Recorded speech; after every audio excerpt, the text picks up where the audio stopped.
Good evening, everyone. Sorry for the interruption. We're coming back into live session. This is the Board of Selectmen meeting for February 12th, 2019 for the town of Yarmouth. We're returning from executive session, and I'd like to open the meeting first by asking everyone to join me in the Pledge of Allegiance. I pledge allegiance to the flag of the United States of America and to the republic for which it stands, one nation, under God, indivisible, with liberty and justice for all.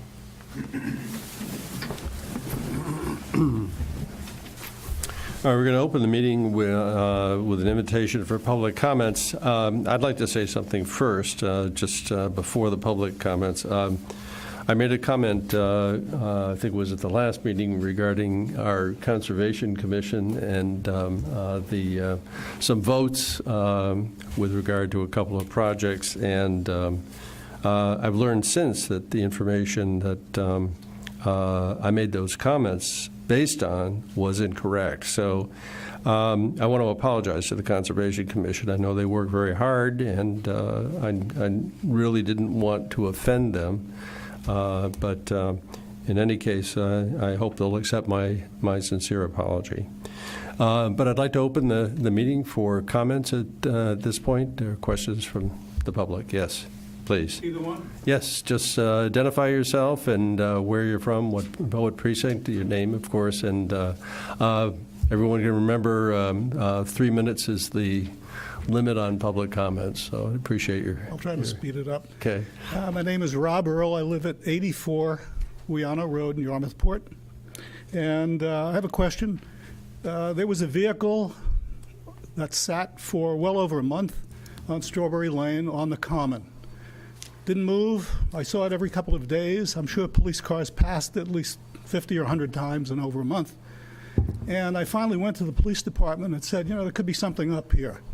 Car looks abandoned. There might be a dead body in a trunk. I come from New Jersey, so that's always a possibility.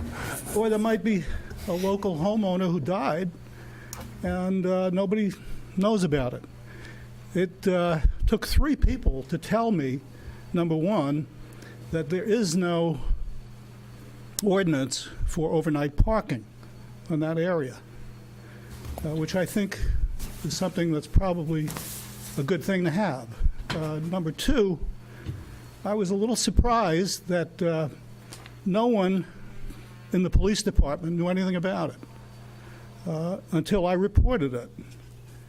I also had to fill out a little slip of paper that seemed a little weird because it asked for my name, address, telephone number, and social security number.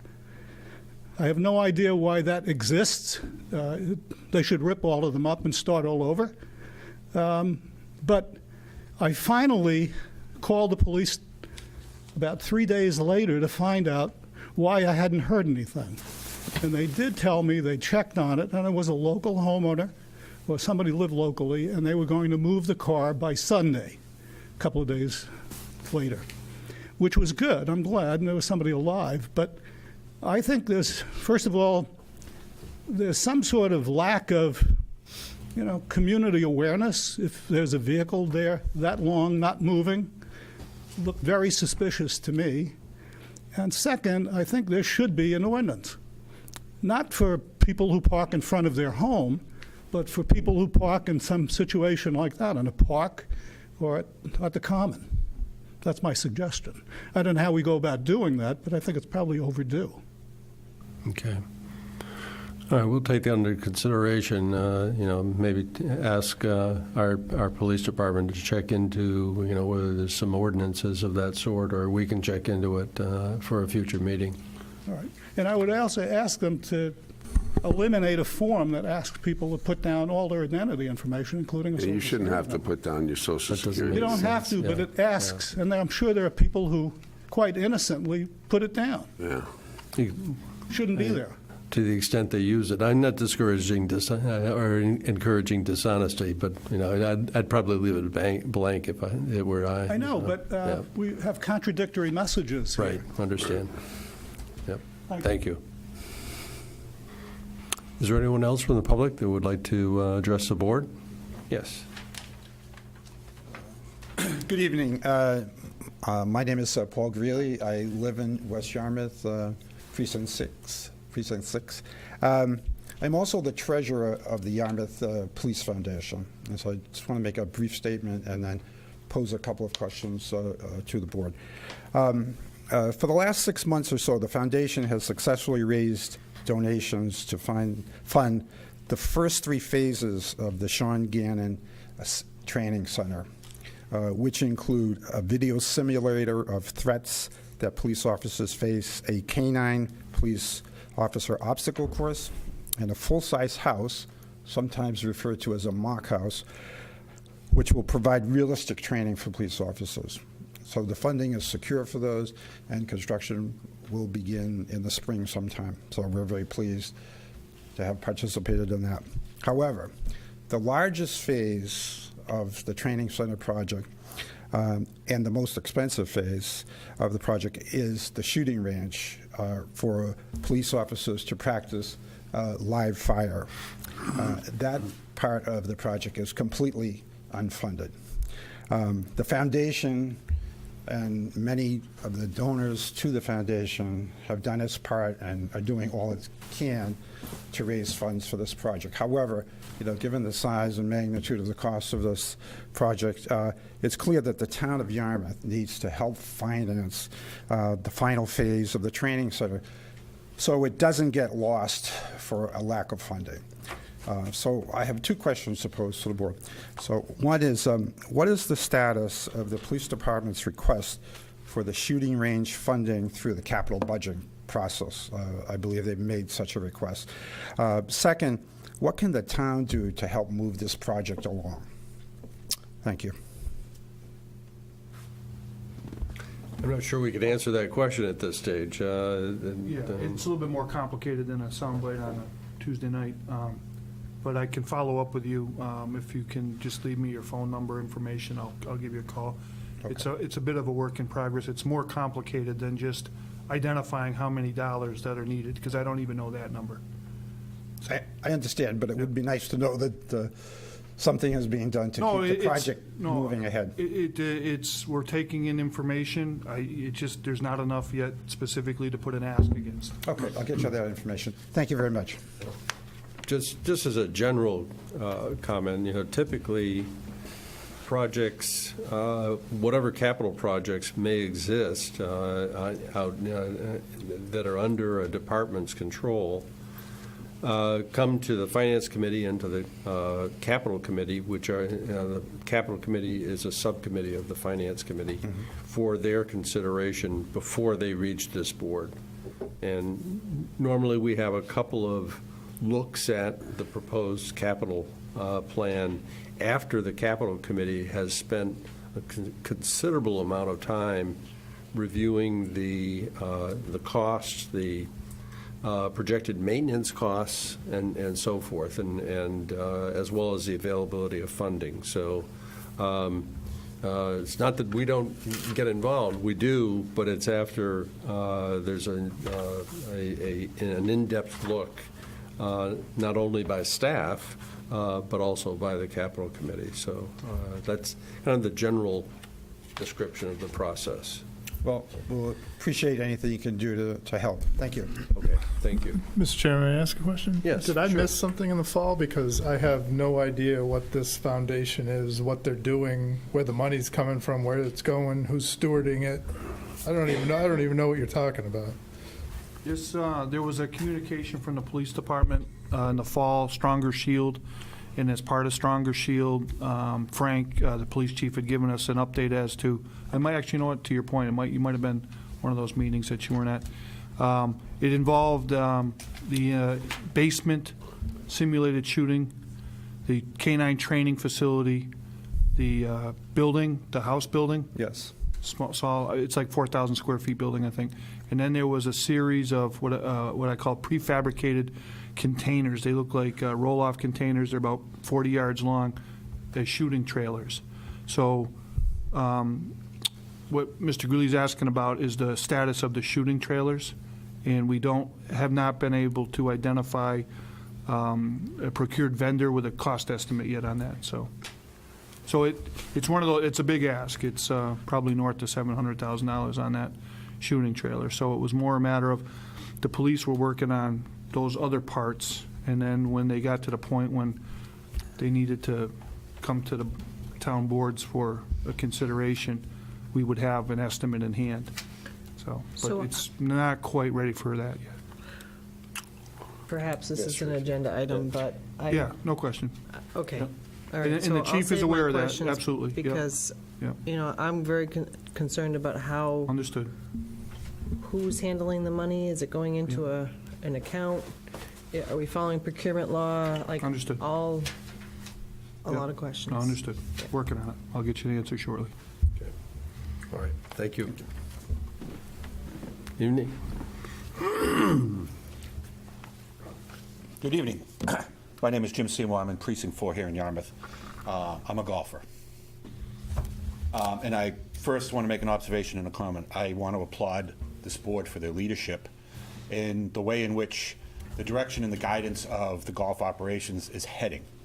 I read with great interest Mr. Keegan's report, which I thought was a really solid document and made a lot of good recommendations. I have followed the Selectmen's meetings, and I applaud you for your efforts on the 20th of November with a very robust team from Golf Operations.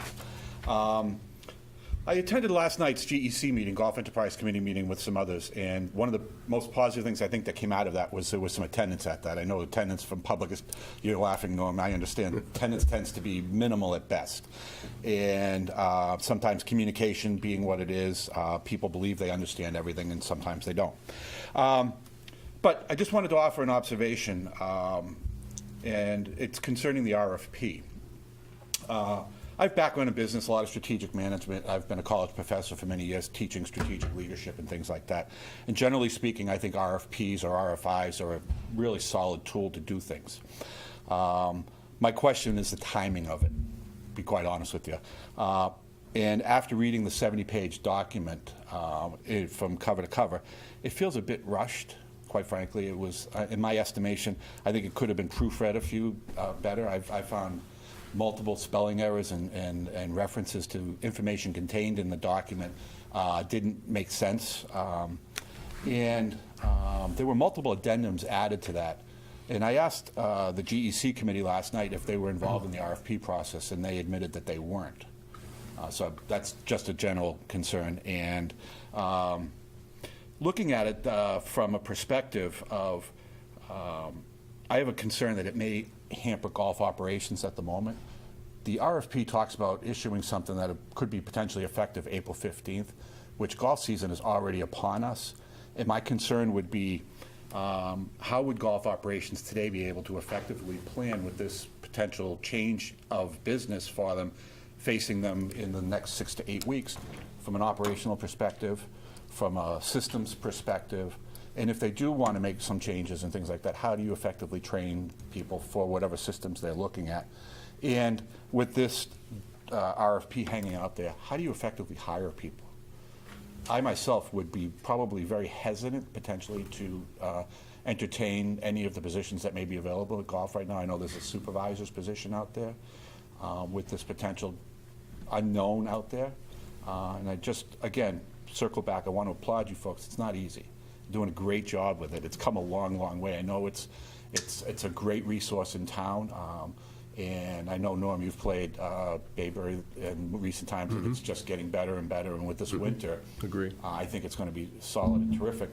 And I want to applaud you for the work that you're doing and the guidance that you're providing, and just offer the concern that the RFP may have some unintended consequences that I'd just like to make you aware of. Thanks for your time. Just a comment, Jim, because I think it's,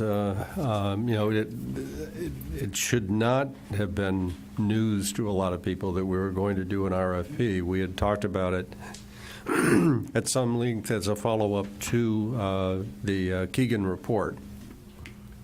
And there really are a couple reasons to do it. One is to follow through to make sure that our taxpayers understand we're doing our level best to turn over every stone and look at all the options that might be out there to avoid having to ask the taxpayers for additional support funds.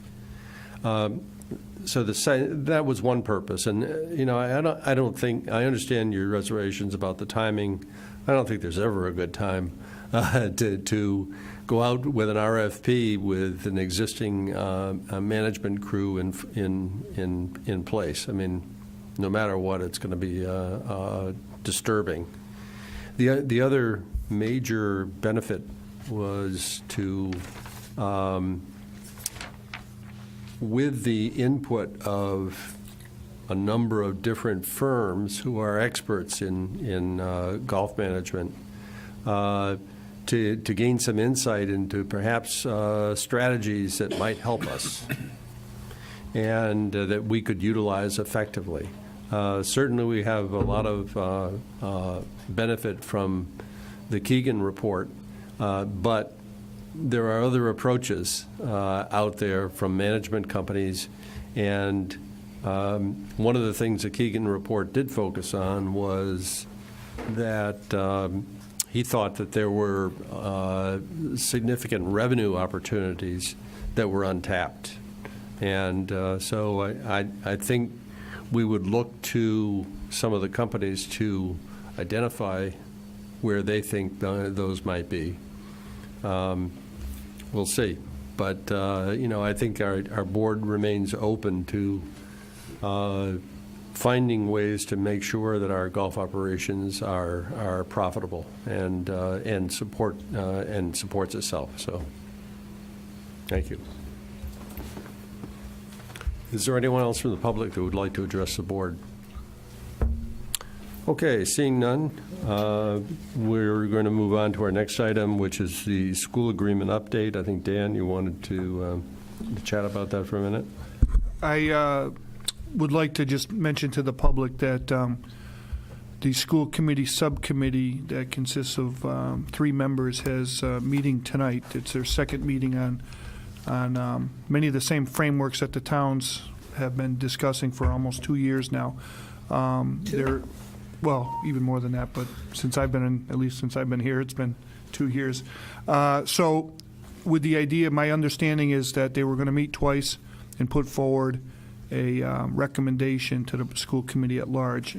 Subsequent to that, what I would say is that the agreement conversations across the 3 entities, the towns of Yarmouth and Dennis and the school committee, there's been a lot of talking amongst the parts. So I didn't want to give the impression to anybody in the public that there isn't dialogue. There's been a lot of dialogue. It's a matter of crossing the T's, dotting the I's, and coming to an agreement that's workable for all the parties involved. And that's the focus of the next 2 weeks, probably. Right. I think so. Okay. I think I'd like to add in, we've had a lot of comments from the public, both in email as well as in the newspaper, from various letters to the editor and so forth, regarding our board's stance on the whole series of school proposals, not only the building of the new Station Avenue School, but also on the debt financing. And I think there's some confusion about where the position our board took. First of all, as a board, we did not take a position on the building proposal. That's a difficult subject, and we're not the experts on that. There was a school building committee, and certainly the school committee itself and the administration would have a lot more information on the project than this board. I know each of us had opinions on various aspects of the proposals, and also had our personal opinions on them. But I would say our board has been very supportive of public education and has supported overrides in the last 2 years on our town budget. And I think that speaks volumes about the support from this board for public school spending. The question of the lawsuit, I'm not even going to get into at this point. We're moving forward. Hopefully, we have agreement between the two towns before that even gets tried. But we'll see how things go. So we're moving on from here. Okay. We want to move on to the next item. Is that at this point? Okay, thank you. All right, the next item on our agenda is a short-term rental tax presentation by our town council. Thank you, Mr. Chairman. We've asked our council attorney, Jay Tellerman, to brief us. There's a series of articles that were populated on the proposed town meeting warrant. As you know, the legislature very late in 2018 passed what's referred to as the short-term rental law. There is some significant impacts on the Cape. There's some impacts to our local property owners that we wanted to make you aware of, and there's also some decisions that'll be needed to be made as to how we should, as a community, go forward with some of these pieces of proposed legislation. So this presentation that Attorney Tellerman will take you through is from the Department of Local Services. That is kind of an overview, 10,000-foot overview of the law. It covers the key elements, and then we'll move specifically to the items of interest on our warrant proposed. Right, and there's kind of an a la carte approach to this. There's a number of options you can take or choose not to take, as the case may be.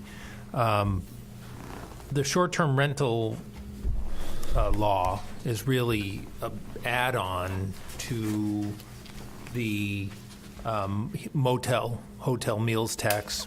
So you've accepted that, so you don't have to do anything to accept the 6%. It's automatic. That's coming in. That will happen. That is now an additional tax on that. You don't have to go to town meeting unless you wish to change the amount of it, which would change the amount of the hotel and meals tax as well. So otherwise, it's automatic, and it is happening at the rate of 6%, I believe, is what the town has. Mm-hmm. There are other options, though, and that's where it gets a little more interesting, and provides some other options for the town. There is a Cape. Let me just make sure that it's probably not too much here. So there is.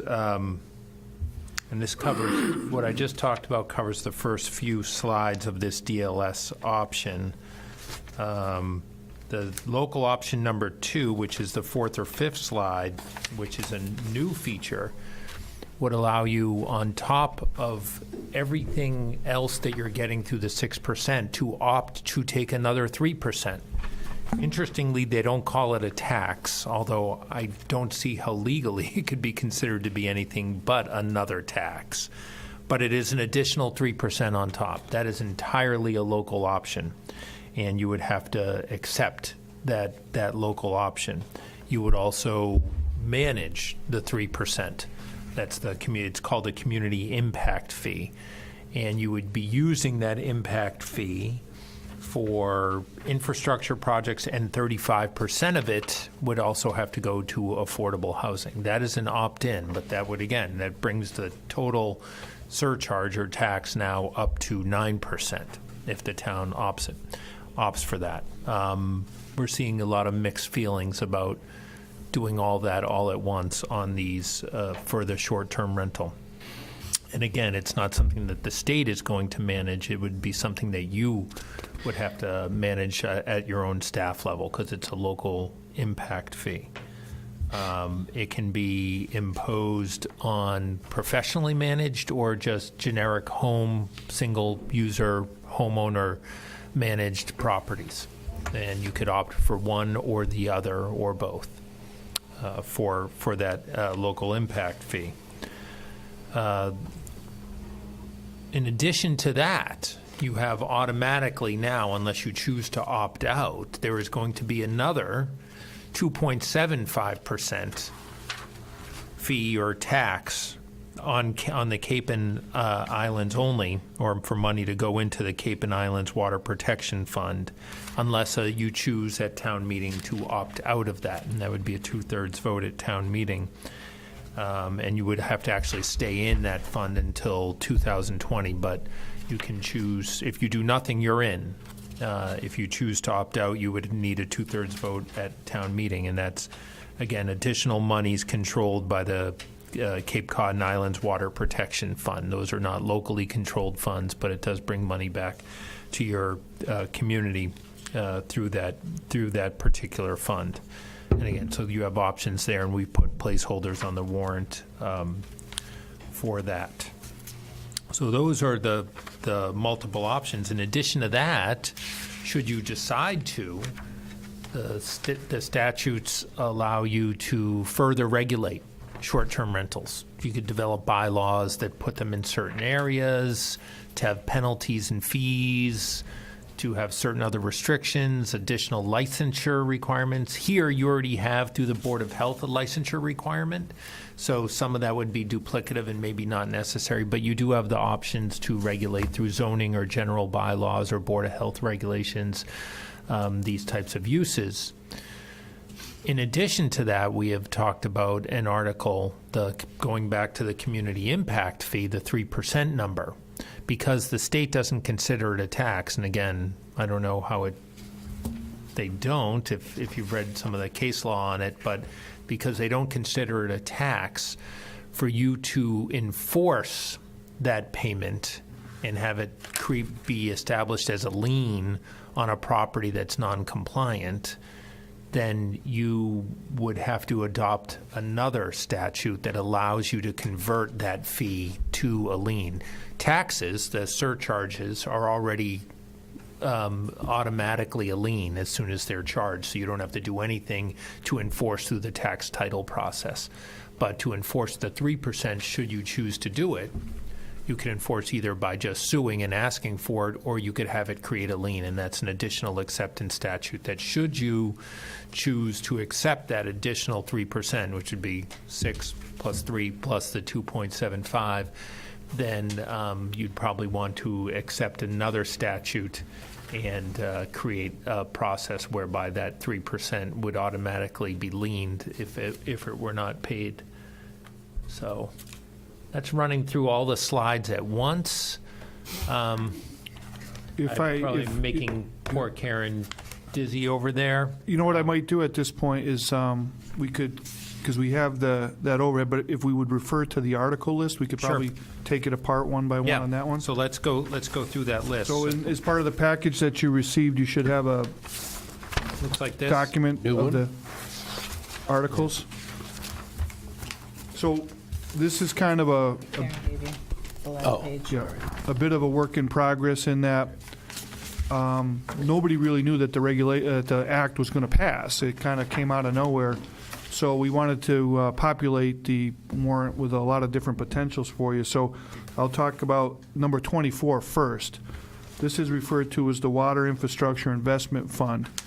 This is not something that is actually linked to this. This is something that you'll hear about a little bit later on, but it is linked to a similar statute like CPA in that it's a fund established to deposit money in from a real estate surcharge tax, if you will.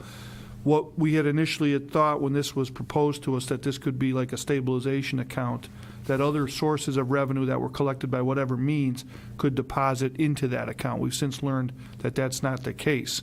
So there isn't any action that's really needed necessarily on 24, this town meeting, because we haven't even begun engaging. Actually, I think it's tonight, the Water Advisory Committee's talking about the WIF, and then within the next month talking to the CPC about what that looks like, because it's a similar tool to that end. And it is, I think it's important to talk about in the context of these other surcharges, is that the Water Infrastructure Investment Fund by statute is another surcharge. There are other options for investment. You could create a dedicated stabilization fund. If we're talking about use of some of these revenues that may be coming in, even though they go into the general fund, moving them into something else, then that's one possibility. And I think that was why this was kind of grouped with that. There are other possibilities for doing that, But as you're considering whether or not to move forward with certain things that operate as a surcharge on taxes, this would be in addition even to the other surcharges that are applying to the short-term rental properties too. So it's just in the same family or genus, so to speak. 25, the 2.75, we now know that you have to be in the fund for a year. Every community on the Cape, all 15, that will be collected by the state, and that's going to be managed through a process in which each town on the Cape will appoint, each Board of Selectmen will appoint a representative. It could be a board member, it could be the town administrator, the assistant, or some qualified staff member. We'll have a discussion on that tonight.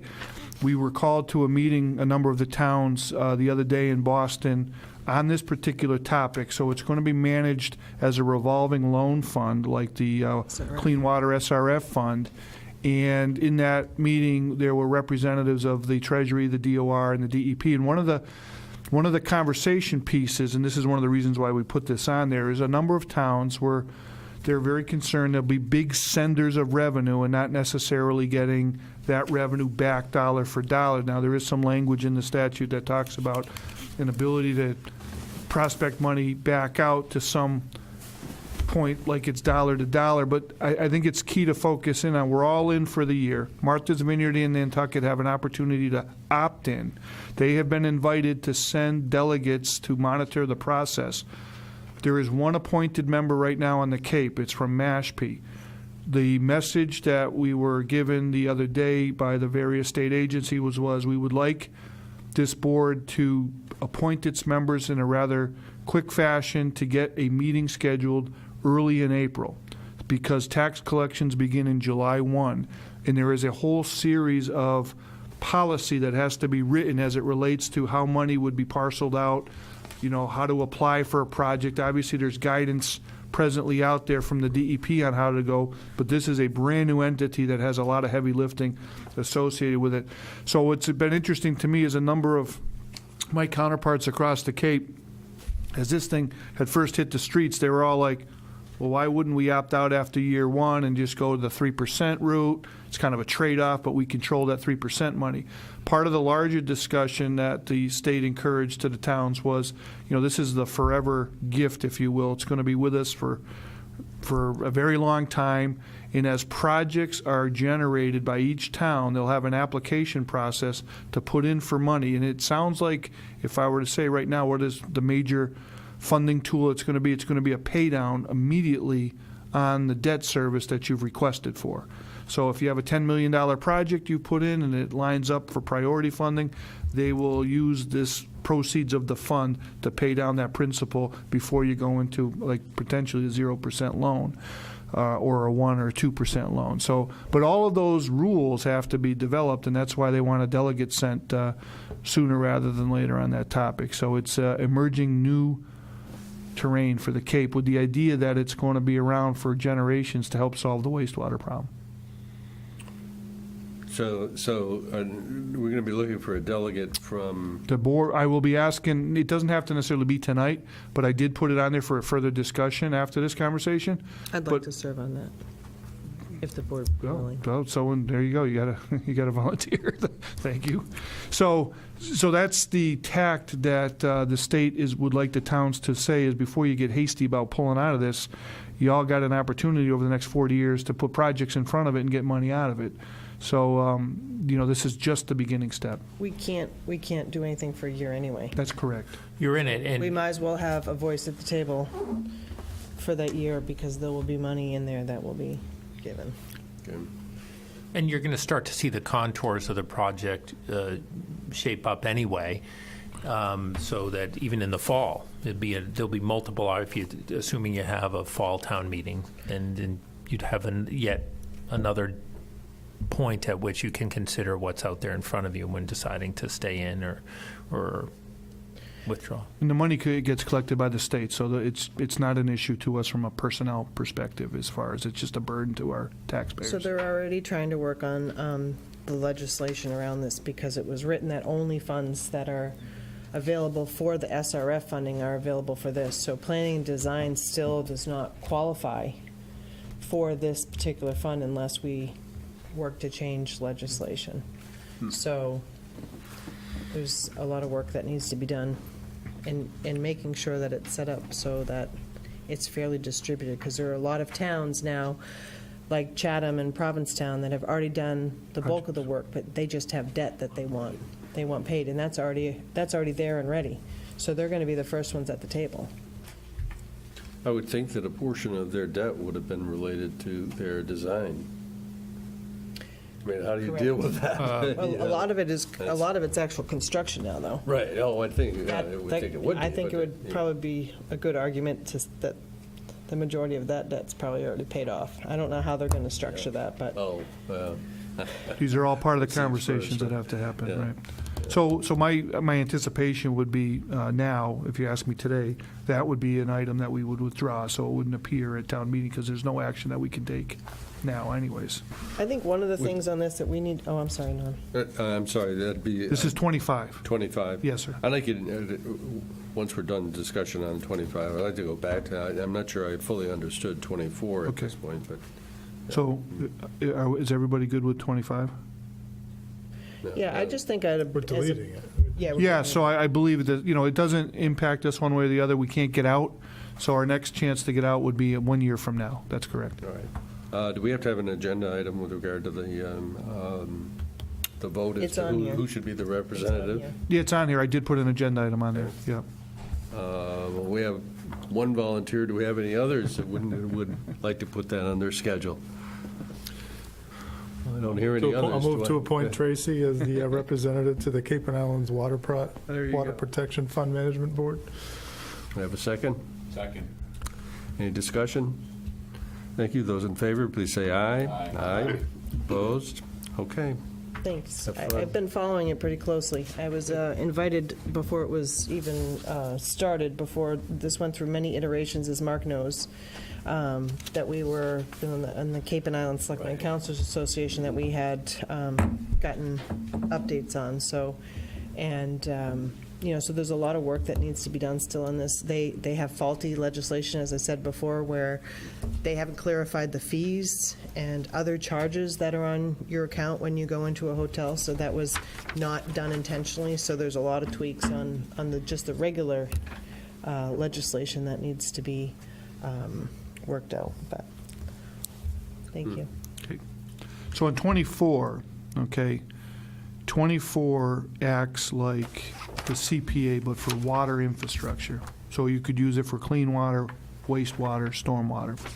And I believe the legislation allows you to levy a surcharge, like CPA surcharge, from 1% to 4%. 0 to, yeah, I mean, So that's independent of, Independent. That was part of the. really? That was like a 2014 piece of legislation, I Okay. believe. It's an opt-in, so there's not, both town meeting and the voters at the ballot box would have to Yes. approve it. Same as CPA, it's a very similar adoption mechanism. So what we were following was the sandwich example, where in town meeting in the fall, they adopted this plus a 2% surcharge on real estate. They also, at the same time, on that town meeting ballot, reduced CPA by 1%. So it's 2 and 2. And they added 1% surcharge to the WIF fund. So it's a total of 4% in sandwich as proposed. It still has to go to the ballot to make those changes. And that is on, what does that apply to? So it'll be according to how Sandwich Town Meeting voted, 2% to the CPA because they did a 1% deduction. And then they took 1% from the CPA, put it to this fund, and then they added another 1% and added to this fund. So both will be 2 and 2. Okay, so. All so- taxpayers. So this is on taxes. property. It's not Yes, having to do all with rentals. taxpayers. It's having to do with Correct. taxes. All property, yeah. Yeah. Okay. I'll reiterate my position on that, and I feel strongly that we need to be doing the same thing. Maybe not the additional, but we've talked a lot about how we were going to manage wastewater without a tax impact. Understood. And I think the biggest way to do it is now transfer them, at least a percentage, or have the conversation from the CPA into this. To let the board know, so the Water Advisory Committee, over the next couple meetings, will flesh this out. One of the things that they told me in Sandwich, which was successful, is when they went to their own CPC to talk about the deduction, they linked how much money they needed for the actual projects that were in front of them and calibrated it to the surcharge so that it matched. So it was like, hey, we've got $75 million worth of projects. If we get 2% in this fund over the course of 20 years, we'll finance that. So my understanding from a meeting today with staff liaisons to the Water Advisory Group is that once they get all the numbers down on our side, because we're still getting estimates coming in, they will engage the Community Preservation Committee with this dialogue, with the idea that maybe they can strike an agreement moving forward into the future. I think personally, putting it on Springtown meeting might have been a little bit ambitious. We thought things would move a little bit faster than they did, but it's been very slow. But we don't have to make a decision tonight on whether or not we got it. We're going to keep it. So, but I just wanted to, so you know, that's what number 24 is all about. So, I mean, even if we don't include this in the Maytown meeting, because we've got too many things Yes. in float, it might be something that would go on a September or October. I think to Selectmen Meeting Post Point, calendar. this is a vital part of how you pay for this without putting it on the levy. Right. I That's think we correct. could, we can still set up the fund without actually funding it at this town meeting. I personally would like to see us go the second step and fund it as well. I thought we were, Can't. today you have to actually identify. You have to, your percentage. acceptance of the statute has to include the surcharge amount, because you have to put it before the voters, so you can't just create the Can't create the fund. fund. No, I took a look at the You statute don't this think afternoon. we can put a percentage in there for a vote? I think that we could, but, part of this conversation is there's been a tremendous amount of effort and activity over the years by CPC, and I think we've got to get to the point where we got to have good faith negotiation on that topic. Well, I I'm not agree sure if with it'll be that. ready for May. I think that the significance of us accomplishing this, based on all the information that we've been given and the cost, if you look at historic and recreation and housing, all that is for naught if we do not accomplish fixing our wastewater issue. Understood. So I think that that's an argument in itself to CPC. I think one of the concerns, just that in discussing this with members on the advisory side, was there enough understanding in the population in general as to what we're trying to do? And because project costs for Phase 1 are just still kind of coming in, we didn't know yet, because we knew what it took in Sandwich to get that debate. They had quite a many-month multimedia campaign to engage the citizenry to understand this. So we're just kind of underway. We'll have a better sense maybe in 30 or 40 days as to what the sentiment would be. So, are you anticipating that we would put that on as an agenda item with some financial information available? If I think that the groups have come to concurrency on this topic and have an agreement, and we can link it to financial, that would make sense. So what I got to look forward to is when is a publishing deadline for us to get the warrant to the What's our printers? drop dead? Yeah, so what's that? So once I identify what that is, and then, if we don't make that kind of progress, then we would try for it at another go-round in the fall, potentially. No, And it still needs a ballot question. That's true. I think trying to move it forward is important, but it's, we don't want to get too far ahead in terms of the communication and process on this either. So, It's going to take some salesmanship, for sure. yeah, to- okay. So number 26, Jay, if you can just explain. Yeah, so 26 is really dependent upon 27 and 28. So if you choose the 3% community impact fee, either for professionally managed units or owner-occupied units, then you would probably want to go with 26, because 26 is the enforcement mechanism and the lien mechanism. So where is the actual adoption of the three?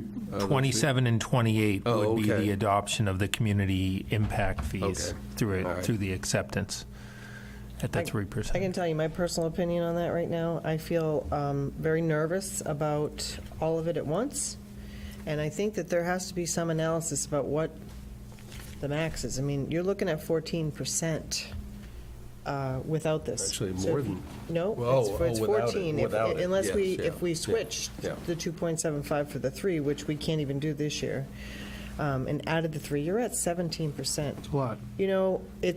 It's hard to know what the threshold is, and I know a lot of people say, they don't check taxes when they book a room, but, we have to be careful what the other communities are doing, and if, we don't want to add too much and have it impact the bottom line ultimately, so. I To your think that point, this is we don't something- even know what we're going to get. We do know that there's been a few folks that have registered their homes as rental properties since this started, but we don't even know, we don't even have a reliable idea of how much revenue is going to come in from what the taxation is now, because, there's one theory is once you identify a means to put this tax on somebody, they'll go underground. Well, it's not really on the homeowner. This one is on the homeowner, Yes, but right. the other tax is Understood. actually by the user. Yeah. What, the 3%? The 3%, this would be paid for by the And that's on homeowner. us to collect that too, and that's a burden as well. And we're kind of, we'd prefer to, as a staff, take a wait-and-see approach as to see what unfolds across our neighbors. I agree with that. What is the theory behind applying that only to the short-term rentals and not to hotels, motels? I can only imagine that it was compromise, that it was, there has been significant concern, not so much from a revenue standpoint, but from just a land use standpoint for the short-term, in the short-term rental industry. Some towns love it and find it to be a valid part of their economy, and some towns think it's difficult to control and is disruptive to neighborhoods. So I think this was to slice it off and provide some additional fees that might control, might address the impacts in terms of either affordable housing. I think it's a stretch. Yeah. Either affordable housing or the infrastructure that the 65% goes to. I think that might be their thinking, but that could be a root guess. It could just be a compromise. I find it The hotel interesting. lobbies may have said, no, do not touch us with this. I find it interesting that they lobbied to extend it to short-term rentals to level the playing field. Really? But This yet, is the exact opposite. this of is that. going completely in the opposite way. If you want to level the playing field, level it for everybody. Well, I think the argument is it was tipped before, so we're going to tip it the other way. Yeah, I know, it's Therefore, there's equality. So, that being said, if that's the case and the sentiment of the board is not such that they'd like to add a 3% burden to the property owners involved in this, then item number 29 isn't needed either, because that would establish the regulations you need to implement this. Now, we do have a strong code to begin with on housing registration, and people are coming out and getting registered. So I think we're going to see some of this at the local level. And there are other regulations, too. It's not just as it applies to the 3%. There's all kinds of location-specific, licensure-specific. But again, you already have some Board of Health regulations that allow you to keep track of this stuff. But as it evolves further, we can step in at the bylaw level at any town meeting to adopt further regulations and licenses and standards, parking, however you wanted to approach it. There's always that mechanism. We already had that right before the statute through zoning to define it. Certain towns that I represent have already defined short-term rentals and adopted zoning requirements for parking and other assorted things. So, number 30, if there's no other questions on that. I guess, I'd like to understand more about it before we reject it in terms of what potentially those funds could be focused on. Well, 65% of whatever you collect off of that fee has to be for some infrastructure, 35% towards affordable housing. Okay. The theory So on the whatever affordable number house. is, I mean, I guess part of the question is, what's the relationship between properties that are rented on a short-term basis and affordable housing? I think there is some relationship, and I think that's probably what the theory is. That is the theory, that if it's a 2 or 3 family home and people, it's a loss of a potential rental unit for a family or someone, lower moderate income household that might be able to pay that rent normally. So that's the theory. Yeah.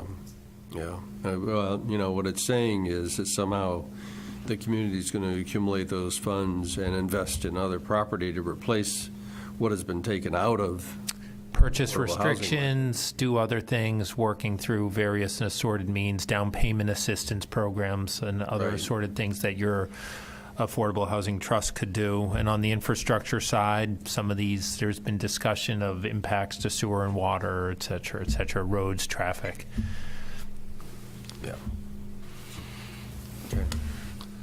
And then, Police? yeah, Yeah. the number No. 30 is the provision to, once you generated revenue, to appropriate it to a fund. So as we understand it today, tax collection begins on July 1 for that quarter. The DOR will not separate for us this money from motel money. So we won't even know when the first tax payment comes in for that as to what this significant impact was. So we'll end up having to monitor that, and then we'll be able to report to you as time goes on the difference in year over year, and then you could forecast, what's been the growth in a good economy on the normal hotel motels tax, and then whatever is above that would be, the supposition would be it's due to this vehicle here. And then you could appropriate a like amount to stabilization or capital costs or whatever you chose to. So there's no identification method? I mean, They will not do crying out that. loud. One bucket. One bucket of money. As of right now, we don't know.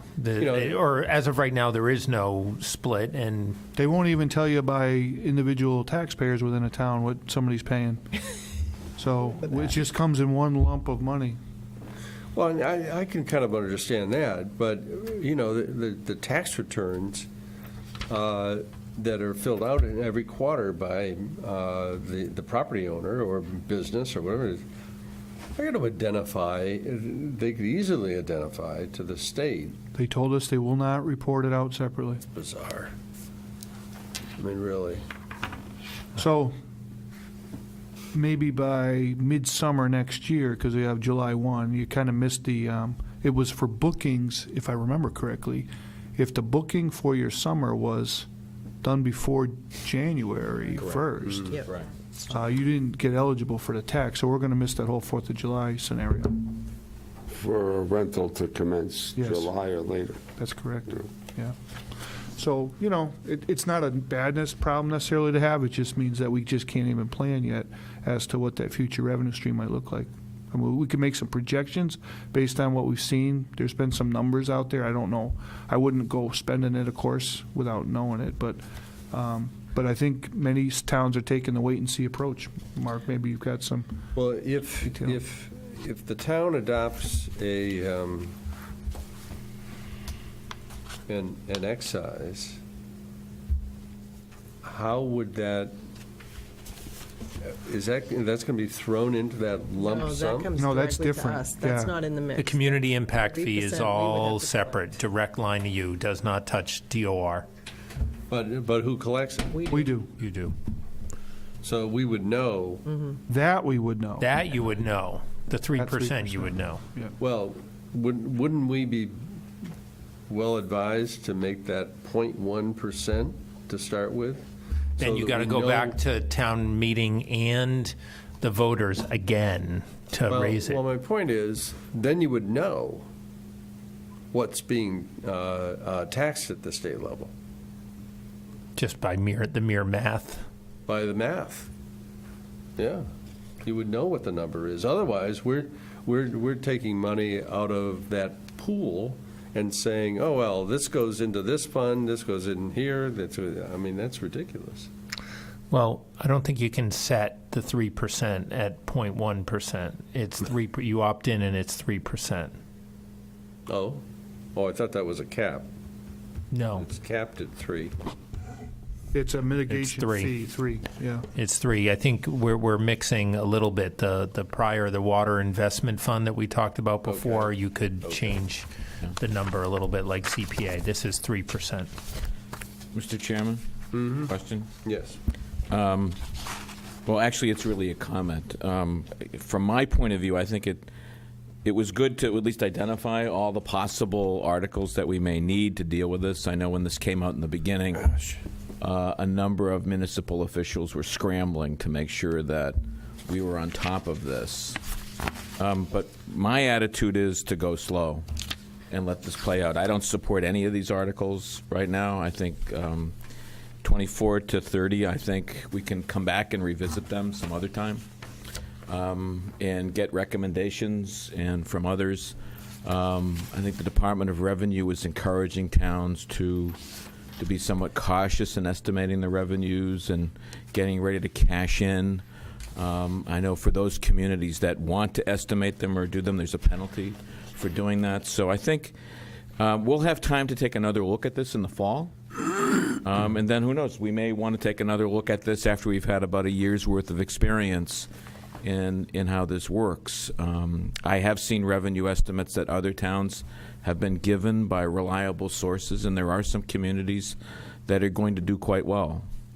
And I think what we should be able to do is we should have a larger conversation about the challenges that we're facing as a community going forward, and to the extent that the town may benefit from additional revenues, figure out in a more global sense how best to make those allocations. But we do have time, and I think it's worth taking the time. So I would support deleting all of these related to this topic for now, and then revisit them at some later time. So those are my thoughts.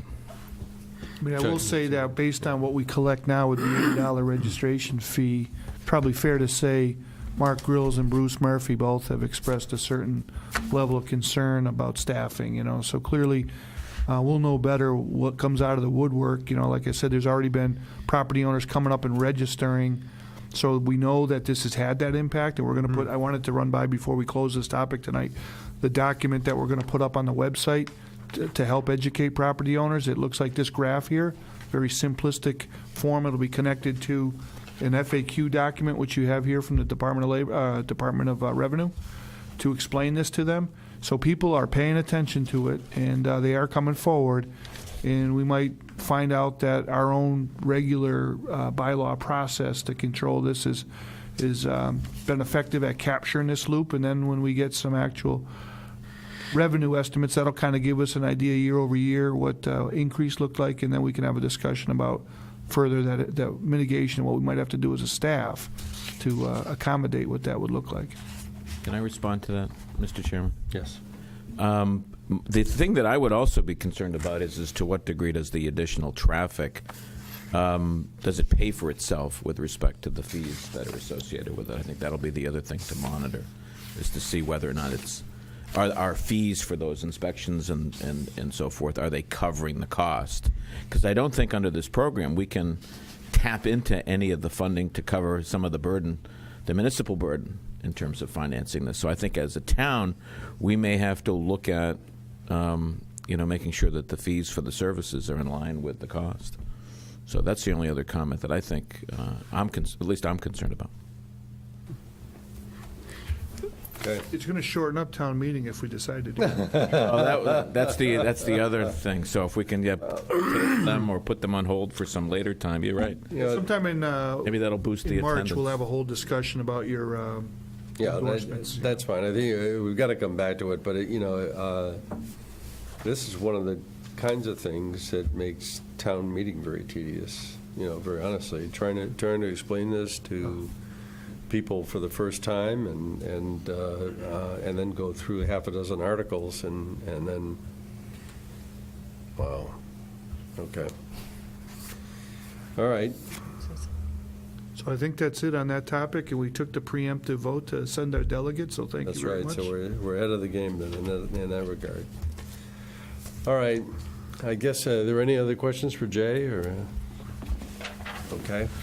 All right. My only other thing, I think, and I'm pretty sure I started to say about it, is it would be nice from a tourism perspective to find out what the threshold is and what changes people's patterns and behaviors of where they stay. Which is too much. My understanding from the Cape Cod Chamber, they threw around a number of 17% was the break-in point. Break point. I've heard that number before, but what is that based on? Other That than was what other one states person that- says? Other states that have these like piled-on fees, convention center fees, and then other states have adopted these online platform reservation charges. They've accumulated this, and through the whatever intelligence method they came up with, they figured 17. Ironically, if you add all these fees up, it gets to 17% and change. Right? I've talked to real estate people that have said that they've already had cancellations because of these fees, and others, I've talked to other offices that said they're getting out of the rental business because of all the bookwork and additional personnel that they need to do reporting. I think the administrative, I'm not even sure it's going to be so much the money as the administrative hassle, the paperwork, the people looking over your shoulder, the possibility of enforcement. You're due at 13 days, you go to 15 days. I worry about the paperwork side, that it's going to chill participation in the program. I get that what they're trying to do, but So I'm supportive of Mark's suggestion to table these items until we can find out more information and what the effect's going to be and what the associated costs are going to be with administrating these funds. well, you're going to get the data. You know, it's not going to be in a perfect format, but you'll see the 6%, you'll see the 2.75 at least for the duration, and allow you to extrapolate a little bit. Okay. Let's move on then. Thank you, Jay. You're welcome. Yeah, for confusing us.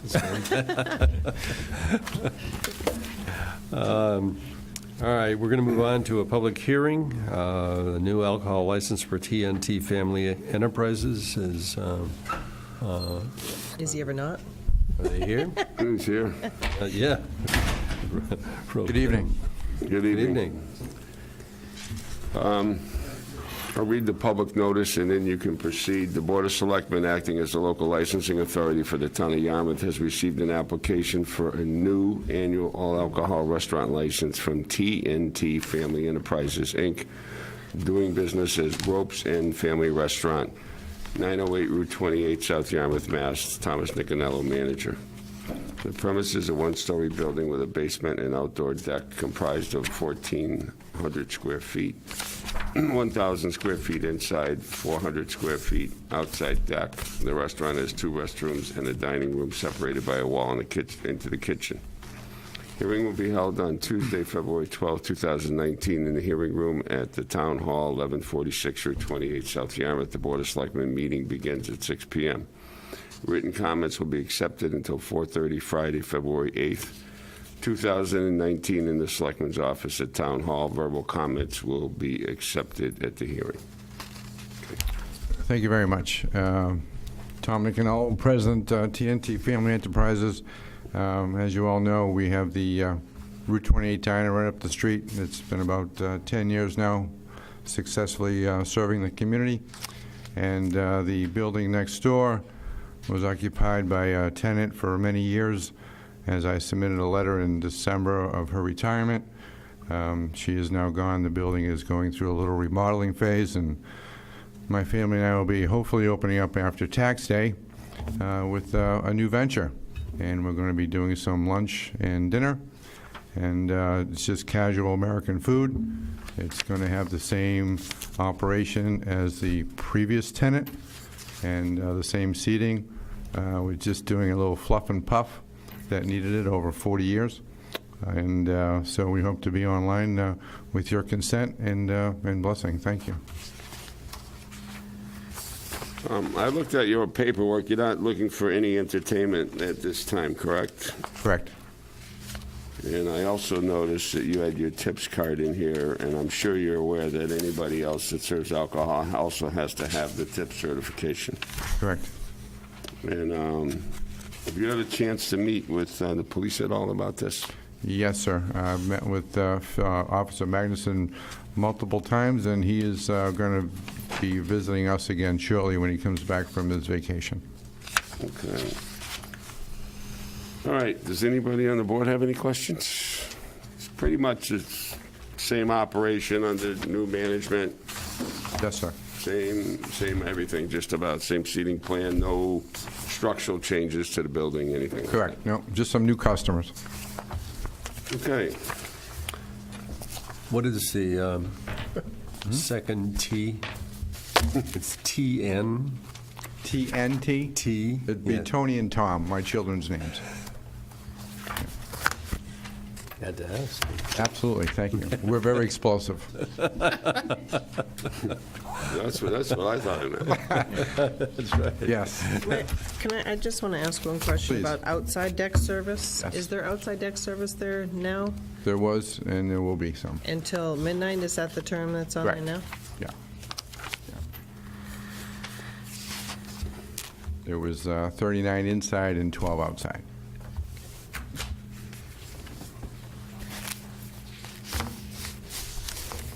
Okay. All right. Do I have a motion to? Go to the public. Oh, go to the public. Does anybody in the audience want to be heard on this? Thank you for reminding me of that, Tracy. Seeing none, do I have a motion to close the public hearing? So moved. Second. All in favor? Aye. Aye. We have a motion to grant the application, approve the application as requested. So moved. Second. Any further discussion? All those in favor? Aye. Aye. Right. Thank you All all set. very much. Thank you Enjoy your very evening. I'll just hand the green cards to Dan.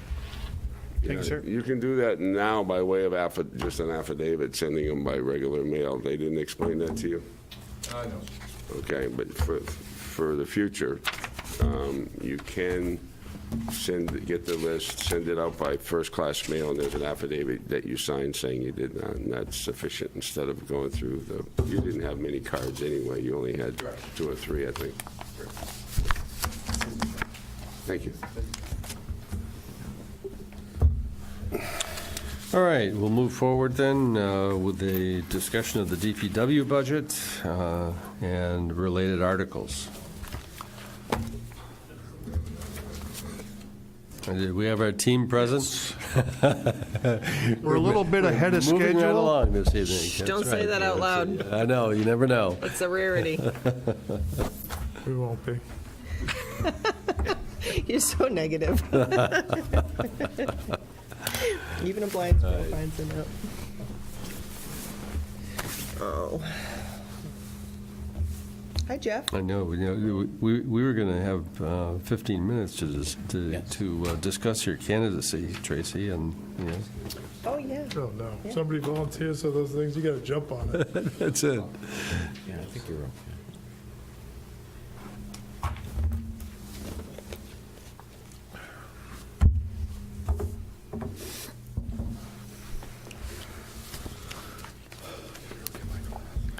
Good evening, Jeff. How are you tonight? Good evening.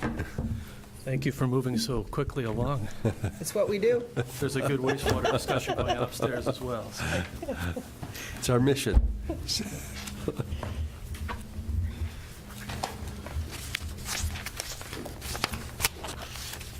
Right. Again, good evening. I'm Jeff Colby, your Public Works Director, and here to talk with you about the DPW budget as well as the annual town meeting articles that are impacted by different things that we do in Public Works.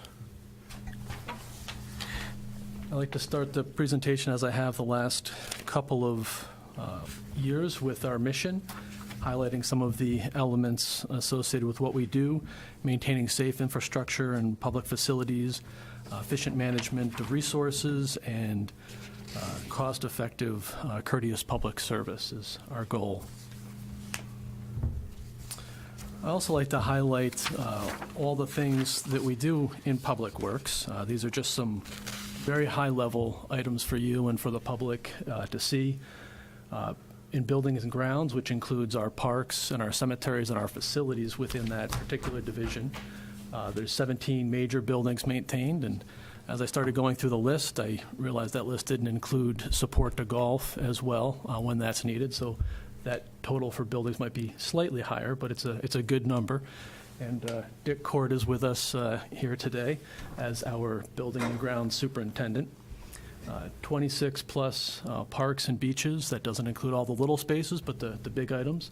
And seven active cemeteries. There's 14 altogether, but 7 of them are active, believe it or not. So there's a lot of activity going on there. Seems like an oxymoron.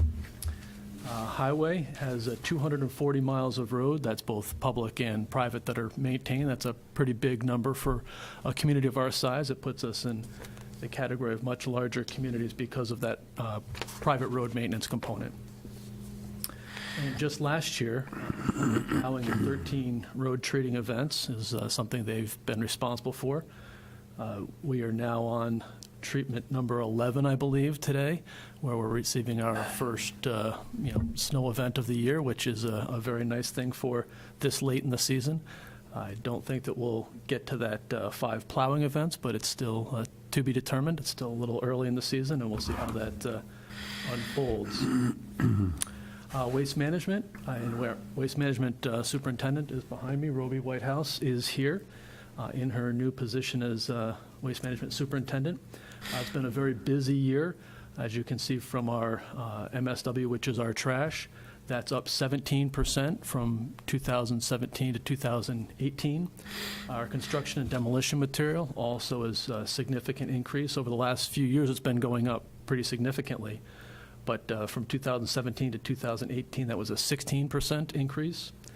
And then over at Septage, also very busy at over 28 million gallons, which is approaching the maximum capacity of that facility. So they're very busy with an 8% increase from 2017 to 2018. And a little snapshot of the water division. The water pumped is approaching 1.4 billion gallons, so that's an awful lot of pump hours that work, storage of that water that happens. That is a slight decrease from 2017 to 2018 of 1%, slight decrease. It had increased each of the last previous 2 years, so that's still a very large volume of water to be pumped. So that's a little snapshot of what we do. As far as the operating budget, there's not a lot of highlights, but there are a few that I wanted to bring to your attention. The guidance that we followed was level funding expenses.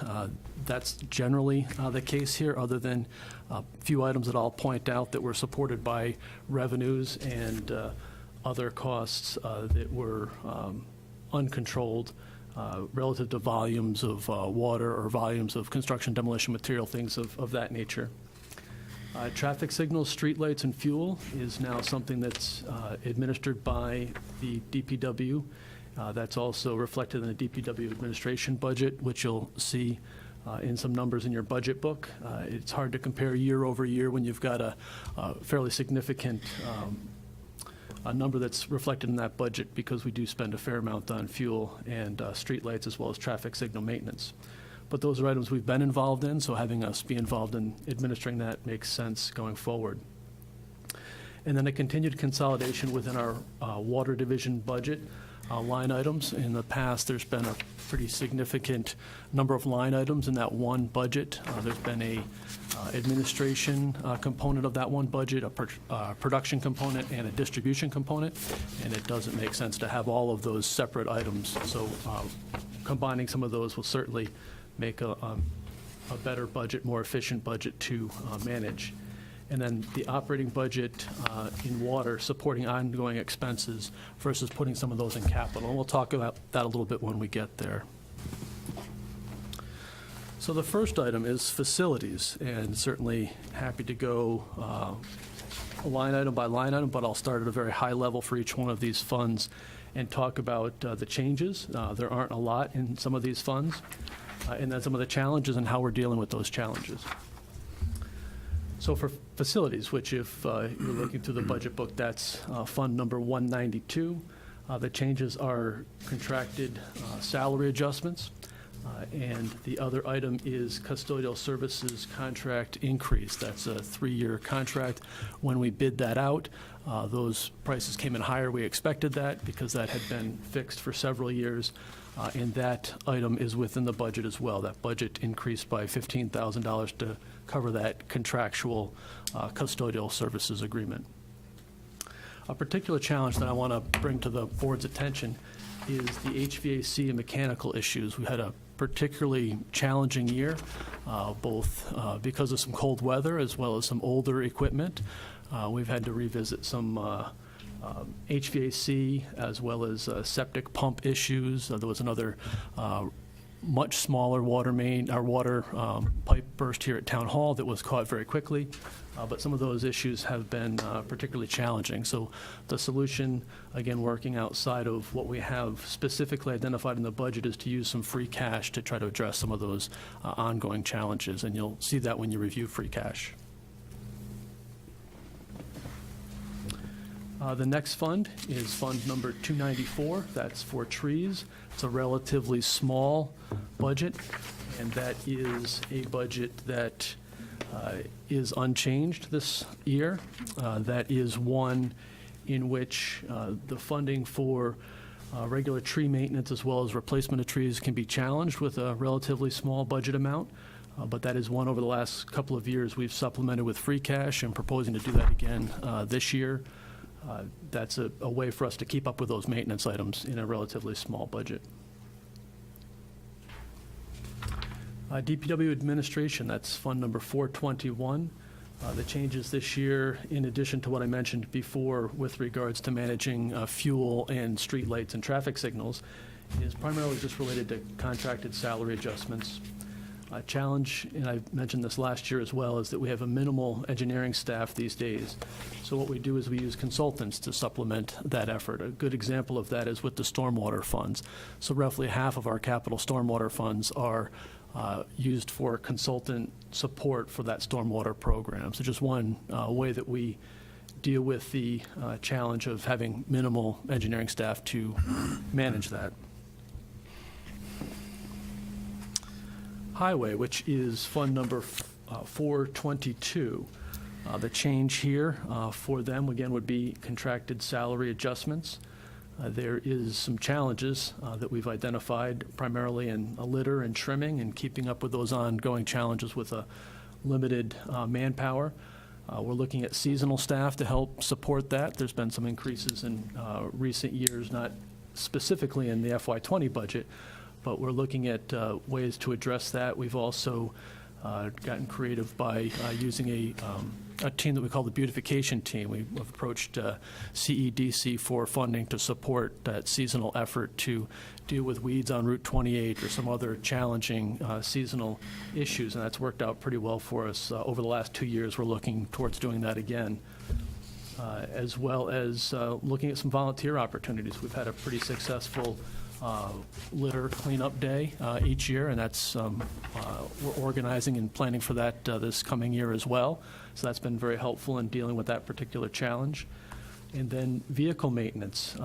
Highway has a number of larger trucks and pieces of equipment. That vehicle maintenance budget has not grown, but the way we've dealt with that challenge over the last couple of years, and again looking to do that this year, through a free cash request, is to supplement that vehicle maintenance budget with that effort.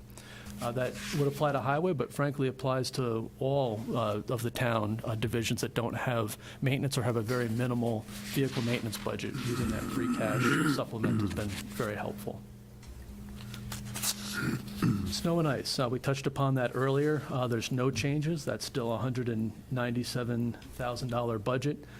That's an insufficient budget amount to cover your average year, but in a very mild year, as we've had so far, we might be okay this year, as long as things play out as they have had over this year so far. But when you look back at the track record over recent years, we've almost always exceed that. In fact, this year we have a placeholder for some free cash to supplement snow and ice if it's needed. My hope is that it wouldn't be needed, but you don't know until we're a little later in the season. Sanitation, that is Fund 433. Some of the changes are, as I mentioned before, we have a waste management superintendent now. Contracted salary adjustments are also reflected in this budget. There are increases associated with this budget specifically for construction and demolition, material disposal, as well as our municipal solid waste, which is the trash. That volume has gone up as well, and the costs within that budget reflect that, as well as the increasing costs associated with disposing of recycling. There's also an increased cost associated with the use of credit cards it's very effective in helping us reduce the costs associated with collections and that activity. When people can put it on their credit card, there's not as much chasing down of customers in which to try to recoup those overdue bills when they use that form of payment. And the challenge in this particular division, as I referred to earlier, is just the kind of an unknown volume. Construction and demolition has been increasing pretty significantly, as I referenced on one of the earlier slides, and our municipal solid waste has also gone up significantly. So those are just challenges. That's why there's a growth within the expense line of this budget to try to stay on top of that. For calculation purposes, we use the volumes from the previous year and use that for planning. If they continue to go up, that'll continue to be a pressure on the budget, but we budgeted based upon the volumes from last year. Cemetery is the next fund. That is 491. Again, similar to the other divisions, there's a contractual salary adjustments. This particular budget goes down relative to salary because there is a reduction of staff. There previously had been 2 cemetery staff members. We now have 1. We're able to deal with that because of the contractors that come in and do burials now versus town staff doing burials. So that's what I refer to as the contracted burials. So that's both a good and a bad. The good is that we're able to make some adjustments within the town staff, but in a cost savings in that regard. But it is a challenge staying on top of the contractors and the way they leave the particular burial sites. They aren't quite the same standards as when we had town employees. So that's taken a little bit extra effort to come back and make sure that the site is level and is raked out and properly seated, that type of thing, and also to remind the contractor there's a standard they need to perform in the future. So that's just an additional staff burden, and staying on top of that is just one of those challenges we're working through. Do we do that on a full year basis, contract them out, or is it a? Year-round, all burials are now done, other than for cremations, are done by the contractor. Is it done for, and with a contractor for the entire year, or is it a on-request sort of thing? Good question. So the funeral home will arrange for the contractor to do that work. Okay, and then we pay the funeral home? We don't pay that. That's a cost that is not absorbed by the town. Okay. For the contracted burial. Okay. The next fund is fund number 650. This is the Parks Division. The changes here are the contracted salary adjustments as well.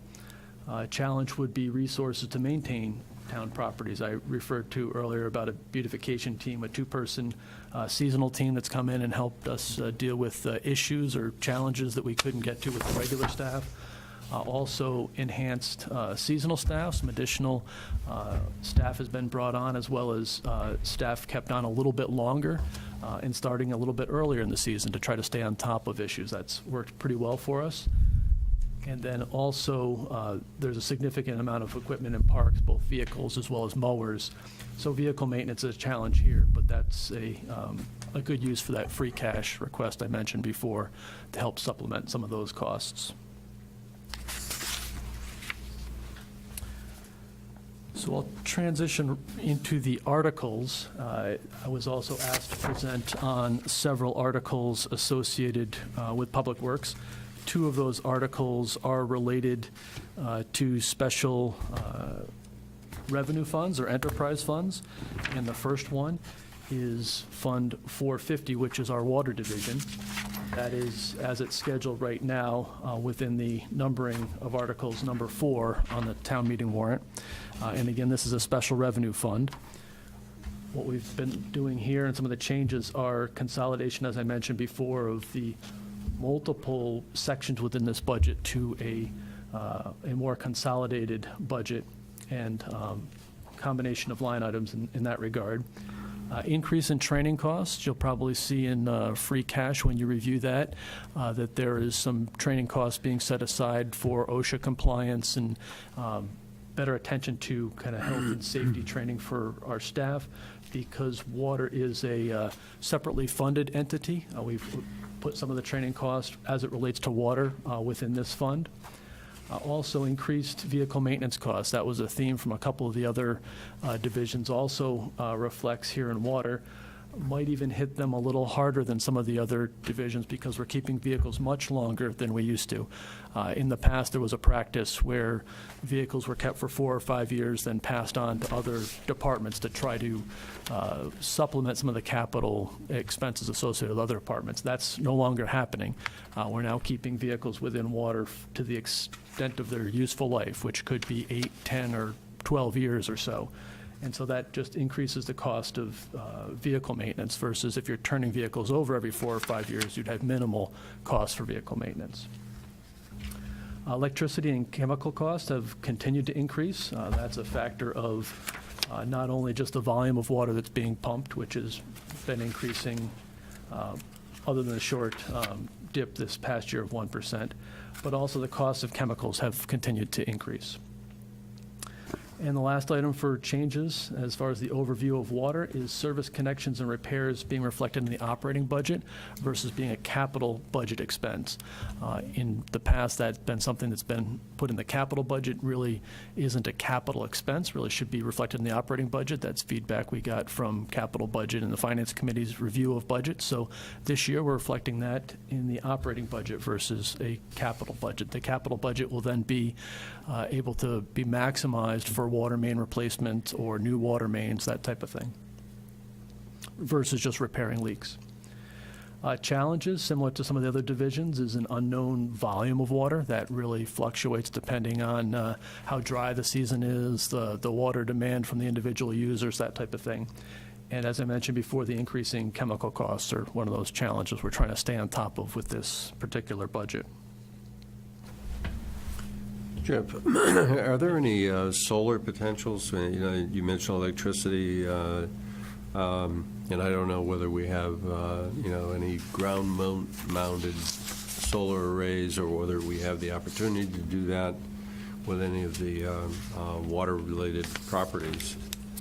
Well, that's a great question. We do have the opportunities. I know that we're looking at solar generally.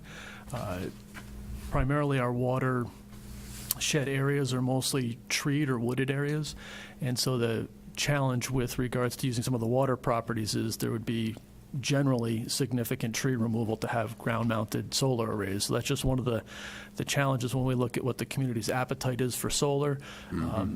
How much do you want to do of clearing a already vegetated area versus trying to look at some of our maybe already cleared areas first. And so that we'll continue to look at that. That's certainly something that could be very effective, and we'll see how the different solar opportunities play out, but it is an opportunity. Okay. And on the vehicle end, are we looking at electric or propane powered or, some other alternative powered vehicles that might help with our maintenance costs? Yeah, that's a great point. There's no vehicles being proposed to be replaced within the water division this year, but as we get to those points of replacing vehicles, we absolutely need to look at that. And I know that Rich reminded me just recently that in our policies set up for the green communities, our vehicle replacement policies and our savings, that I think something on the order of 35 vehicles within the Yarmouth fleet of vehicles need to be hybrid or electric. And so certainly water is an opportunity for that. And as we get to replacing vehicles, we'll look at that. Absolutely. Okay. Thank you. Next budget is also a separate town meeting article right now, currently numbered 5. That is Fund 440 and is our septage facility. As I've done with the other divisions, just want to highlight some of the changes.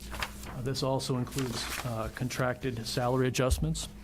as well as plant operations contract. We have a contract operator that operates the septic plant for us, and when that was competitively procured a couple of years ago, there were built-in increases in that contract, and this budget reflects that for this current year, or for the FY20 year. Similar to water, there's also some costs associated with energy, specifically related to the volumes. As I mentioned, the septic volume is up significantly, but that also brings along with it cost of sludge disposal as well as electricity and other energy costs, as well as a projected credit card usage increase. This is one that we've built a little bit into this budget for that particular area. There are unlike disposal, which currently doesn't have too many challenges with regards to collections, septic has quite a few challenges with regards to collections, and we feel that a enhanced credit card offering will help to minimize the backlog, the 30, the 60, the 90 days overdue that we have relative to collections for septic. So that's just one tool to hopefully reduce the volume of past due accounts we have. So this is with commercial operators That's correct. that we're having collection issues? That's correct. Interesting. So what are our collection options in those cases where, what is the typical, we have a late fee policy and that sort of thing, interest charges and so forth? Yep, absolutely. This is where we work closely with Treasurer Collector's Office, so they handle the bulk of this. But I know in working closely with them, there are fees and penalties associated with past due accounts, and so that's natural. As we get a habitually past due customer, we have the ability to shut them off, which we have had to do in the past. Typically when that happens, in order for them to restart their account, they'll need to go into a pay-as-you-go type of situation. The credit cards would certainly be an example of that, or them simply writing a check when they deposit their load is another example of a kind of a pay-as-you-go scenario. So there's been a lot of cleanup of collections over the last couple of years, and this is just another step in that process. Okay, what are our terms of payment As far as, for a normal well, contractor? typically it would be you pay within 30 days, and once you get to be 30 days, it's past due. We do have some that are longer than that overdue. Do we know what their typical collection routine is? I mean, they're the big septic operators are out collecting from individual homeowners? That's correct. So that's cash on delivery or on pickup to the operator. So they're stiffing us for 30 days and have the use of their cash for that period of time. Not in all cases. They could. Not in all They cases, could no, be but- selling or pumping commercial and have terms of their own. They could Okay. be restaurants, hotels. It's not always just homeowners. It's not just individual homeowners, right? Is there should we be reevaluating the terms that we offer based upon the type of service that they're typically dealing with? You mean as far as price? No, not necessarily price, but if they're if you got an operator that is in fact doing residential collections, and they're using us as float and financing their business, basically. I mean, that's not uncommon. I'm not suggesting that there's anything illegal about it, but it's their method of operating their business, and the more that we allow that, then they're likely to take advantage of it. I guess now we're saying we might want to incur credit card fees. And I guess the question I'd come back to is, I know in my business experience, it's generally you get paid when you want to get paid, or when you'll allow somebody to pay you. And if you set your terms up front based upon the typical industry and what they're doing and how they're collecting, then you get response. And if you're tough, 10 days. That's a maximum length of time you can be past due. And if you're tough on that, then you get response. And I'm not sure what we're doing at this stage, but being tough on collections is typically the way to get paid on time. The typical vendor or typical customer that uses their suppliers as a source of financing just gets accustomed to working that way. And they're the ones that are actually most risky in terms of them going belly up and causing you to lose all your money. So, I guess I just, I would hope that we would avoid the credit card fee is going to be, 3% of whatever we collect. In that neighborhood, right? Yeah. I would hope that we could avoid that by being tough on collections. So.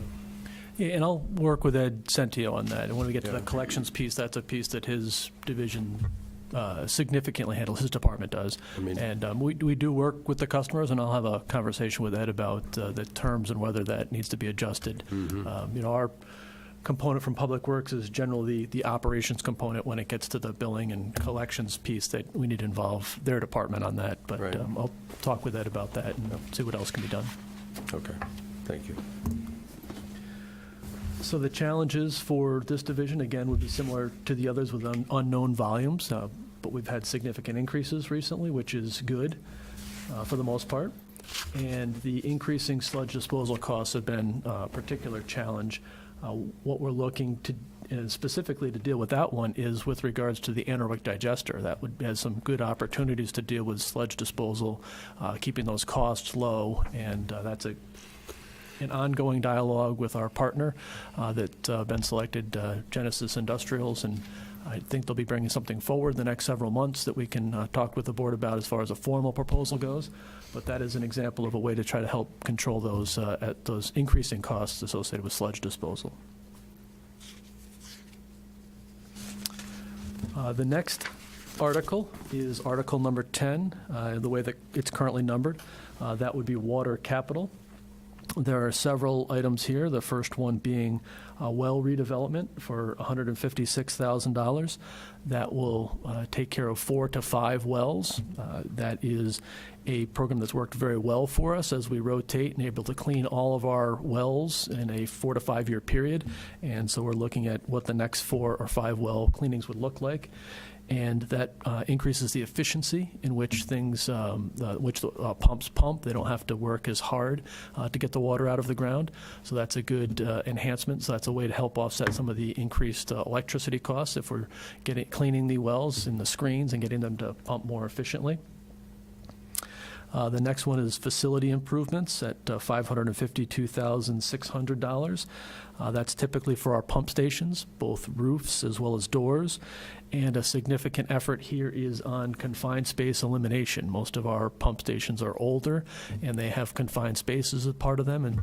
And so there's a redesign effort underway in which to redesign those to eliminate those confined spaces so we don't have to put operators in a position of going into those and dealing with the proper requirements to access confined spaces. Water tank painting for $200,000. This will supplement money that's already been approved to bring us at a full allotment at our current estimate to clean and paint the Sandy Pond tank. So this would specifically be targeting that next tank on our schedule to be cleaned and painted. And then production and distribution system improvements at $250,000. This is primarily related to water main replacements. A good example in most of these funds will be targeted for the Route 6A water main replacement, which is our next big water main project that's scheduled. And the next component is $292,000 for primarily SCADA equipment, but there's also a component with regards to pump and motor replacement that's part of that dollar amount as well. That grand total is $1,450,000, and that is a little short of where our goal is for capital investment within the system each year. We'd like to be at a point where we're investing $3 million within the system.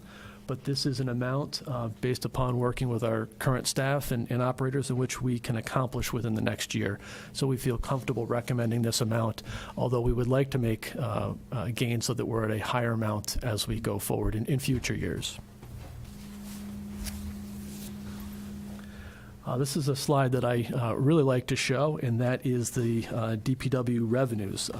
These budgets are not ones that just operate off of the general tax rate. There is some of that, but there is also a component related to revenues. And I won't go through all of these numbers, but we have both the actuals from the last full year, which is 2018, as well as what our estimates are for 2020. And the grand total is in excess of $11 million. So I think that's significant revenues that help offset the work that we do in Public Works. Article number 17 is the DPW facility, and there is a DPW building committee that's working hard on this project. We just met last week with them most recently, had some good discussion with the committee and our designer as well as owner's project manager for that project. Currently, there's a placeholder for the DPW facility within the articles at article number 17. The status of the project is we're finishing the conceptual design, which is the floor plans and the site plans for the facility. This is all being done under funding that was approved at Annual Town Meeting 2018 for design and OPM services. The approximate cost is still at the number that we've been talking about for a little while now at $13.5 million. We'll have a better estimate for that once we finish the conceptual design and we do the first of what will be a series of cost estimates throughout the project on what that looks like, and that should be happening in the very near future. The schedule currently shows bidding for the project to take place in September of this year. So it's moving right along. It's an optimistic schedule, but we've been holding to that. The other items on the right side with regard to funding options, there's a number that are available to the community for your consideration.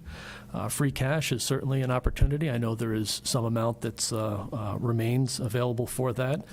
There's also capital stabilization. I don't know what that balance is, but that was for projects of which this could be one. And then, of course, there's multiple override options that could supplement that project and that funding. What the committee is looking for as part of this update and in bringing this forward to you at this point is your feedback with regards to the timing of this. What I will say is that we will be ready with a detailed estimate to go to the spring town meeting under Article 17 if that's the direction the board chooses. But there is, I understand, in the works a potential fall town meeting for business, although I don't know that there's anything that's been specifically identified that is pending for that meeting. That this could potentially be one if the desire is to have final plans at hand. I would expect that final plans for the project will be developed and available late summer for the project. So, like I said, there's a number of issues as relative to timing for the spring town meeting or a fall town meeting. As I mentioned, the plans being finalized is certainly a reason for looking towards maybe a fall town meeting for that. There'll be more developed. The cost estimates associated with that would be much more developed with final plans versus the conceptual design plans. The issues associated with bringing a bid to town meeting, which I understand from our DPW design consultant is not the majority of projects. The majority of projects go with a detailed cost estimate because there are a number of issues associated with bringing a project to town meeting that would require, for example, the contractor to hold open a bid much longer than they would, because there is the planning for town meeting, there is the printing of the warrants and the ballots associated with that. So typically a bid would be held open for 30 days, and if we were to bring a bid to town meeting, which could potentially happen for a fall town meeting, there'd be special considerations that maybe the contractor would need to hold open the bid for 60 or 90 days, a much extended period of time, and they're legally not required to do so, but we could work closely with them to see if that is a possibility. There's also a number of issues related to filed sub-bids and advertising. Also, there's the issue of having a bid without funds approved. So that certainly plays into the mind of contractors and how interested they might be in a project if we pursue it to that level. So that all goes to questions about timing and whether a spring town meeting or a fall town meeting would be appropriate. And the other reason we wanted to get feedback from the board is that I talked with our town clerk, and under these options that I've laid out for funding options, if an override, and it looks like an override of some type would be needed to fund the project, that would require a ballot question.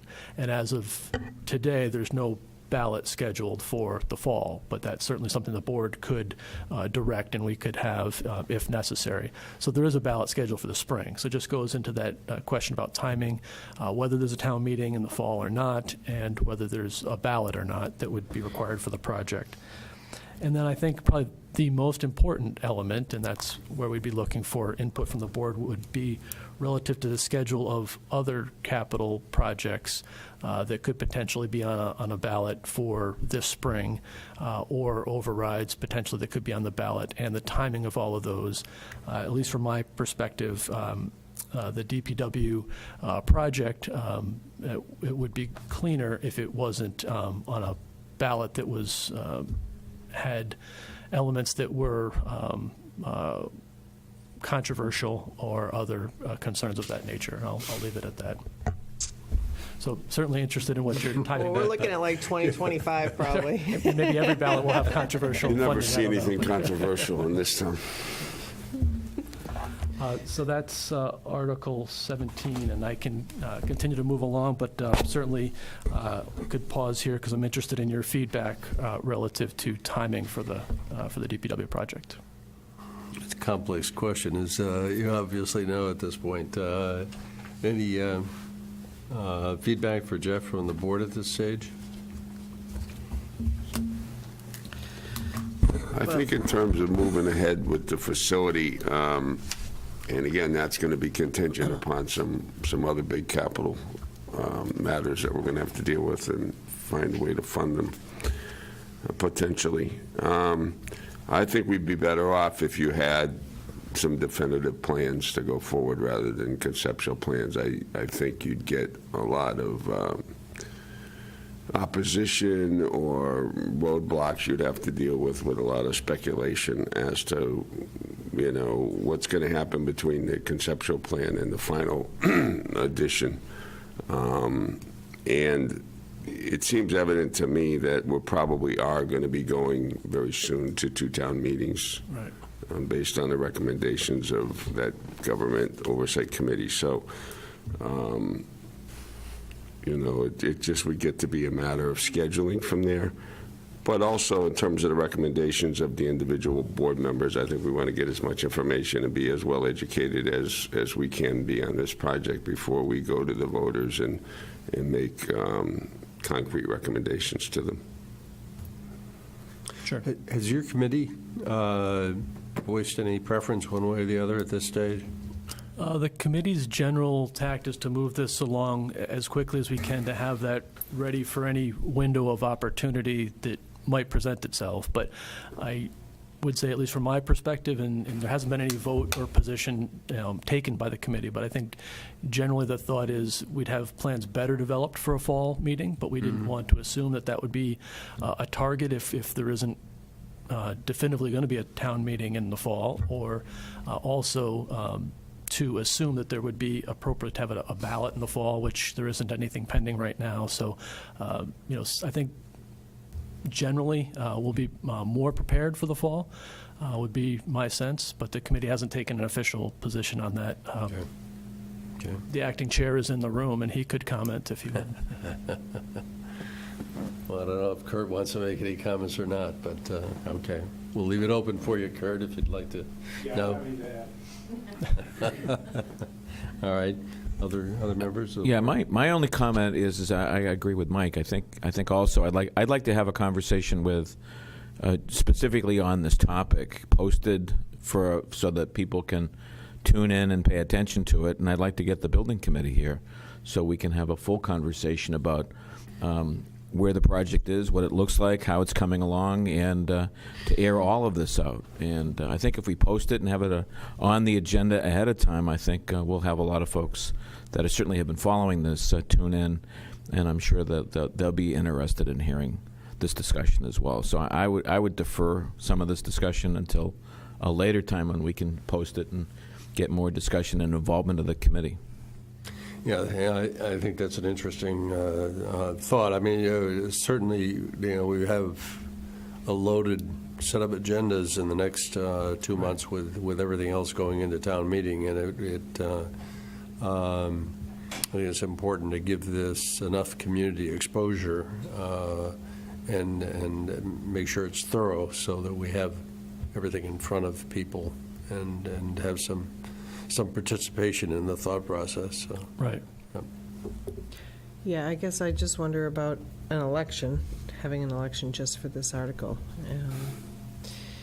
And the funding that you got last year, how far does that bring you? The other thing I'm afraid of is I know we put this off from last year, so I'm afraid of putting it off longer. But at the same time, I'd be interested to see how good you think your number of the 13. I mean, would you be able to justify the number, or? Great question. We have the next, or the first detailed cost estimate will be available, I think it's the end of this month, if not the beginning of March. So we'll have a much better, high confidence number at that point. To answer your other question, I just want to make sure that the money would last if we didn't go to a fall, because I wonder how much from this month to a fall those numbers would change. That's always the problem, is you get the numbers, and you could get those numbers now, wait to the fall, and it's a completely different bidding environment, and the numbers aren't as accurate. Right. So this first cost estimate will be based upon the conceptual design. Then there'll be a cost estimate once the plans are finalized. So there'll be another opportunity for a detailed cost estimate. As far as how long the funds will last, we have funding all the way through the bid phase. So we can adjust the schedule of the project based upon feedback from the board. Whether it's to happen sooner or later, we can address the designer and the OPM on that, the preferred schedule, either slow things down or speed them up accordingly. And so, you take a risk either way, because you're taking a risk whether or not your numbers are concrete enough going forward if you were to go now. So you have experience with this in the past. Which way has been more successful in your buildings? That's a great question. I have not been involved in a project that's actually brought a bid to town meeting or the ballot. In fact, my discussions with the designer for the facility, he indicated, and he's done 100-plus DPW projects throughout Massachusetts, and he indicated that 80% plus were with a detailed cost estimate that's brought forward to town meeting and the ballot. Only someone on the order of 20% or less are actually with a bid in hand. It's not as common as that detailed cost estimate. It can be done, but it's certainly not as common as bringing forward a detailed cost estimate for action. Okay. Good.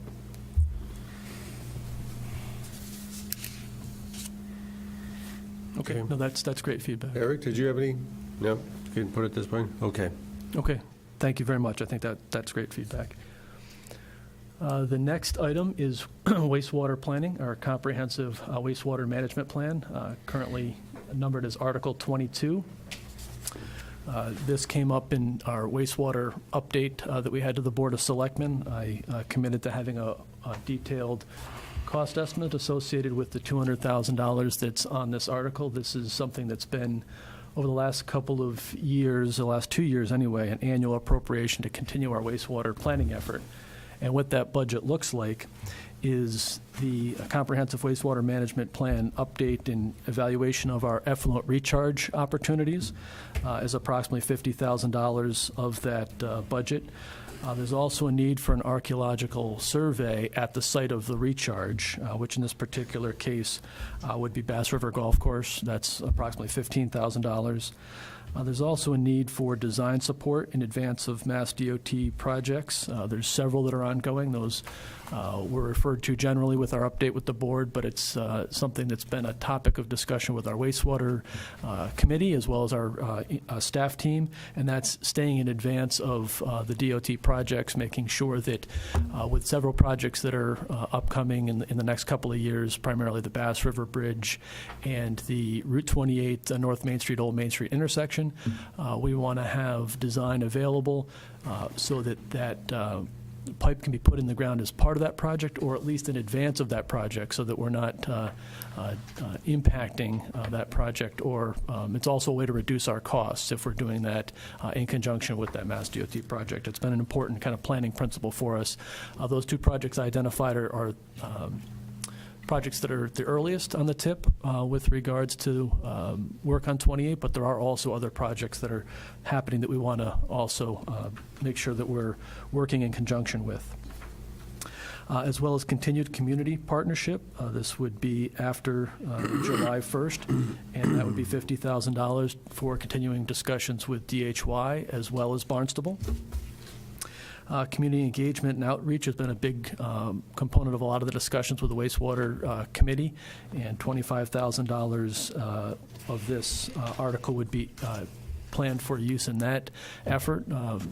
The wastewater committee is embarking on a pretty significant outreach opportunity now in the wake of the meeting with you, and it will be continuing for a number of months, and that will help support that effort. And then land use controls as part of the discussion with this board and discussions we've had as well with the wastewater, the Water Resource Advisory Committee, is land use controls are a concern. So we'll engage some support in helping to develop some of those that would help us with our discussions and our planning efforts.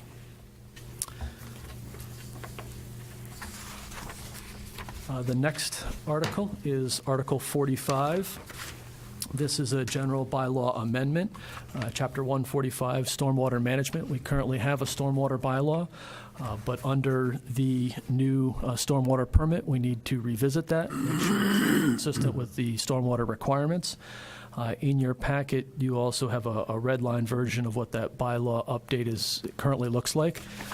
That's something that still needs to be, the review of that needs to be finalized with Town Council as well as the Conservation Commission. And again, we have an existing bylaw. We're just looking to amend that to be consistent with the current requirements. And I will say that Kathy Williams is here, who's done a huge amount of work in this regard and making sure that it meets a lot of our considerations with planning, as well as working with Kelly Grant from Conservation on this issue. And I'm sure if you have questions, Kathy is happy to answer those. And the last article that I've been asked to talk about tonight is the Beach Capital Improvement Fund. This is currently numbered Article 46, but that could change based upon the final warrant, of course. This is something that you've seen previously. This particular draft, which you have in your packet as well, reflects feedback we've gotten from the board on those previous discussions, as well as review by Town Council and Town Administration generally. What that looks like, as we've talked about before, is 20% of the daily beach fee going into this Beach Capital Improvement Fund. The current recommendation is that expenses over $20,000 go to town meeting through recommendation from the Recreation Commission through the typical kind of capital process, if you will. There was an interest in having some amount available for emergencies, such as boardwalk repairs, things of that nature. And so the expenses up to $20,000 is the portion that's cited there that would have, that you'd have available at your discretion to use for those emergency repairs. So that's currently the proposal that's before you, and be interested in any thoughts or comments you might have on that language.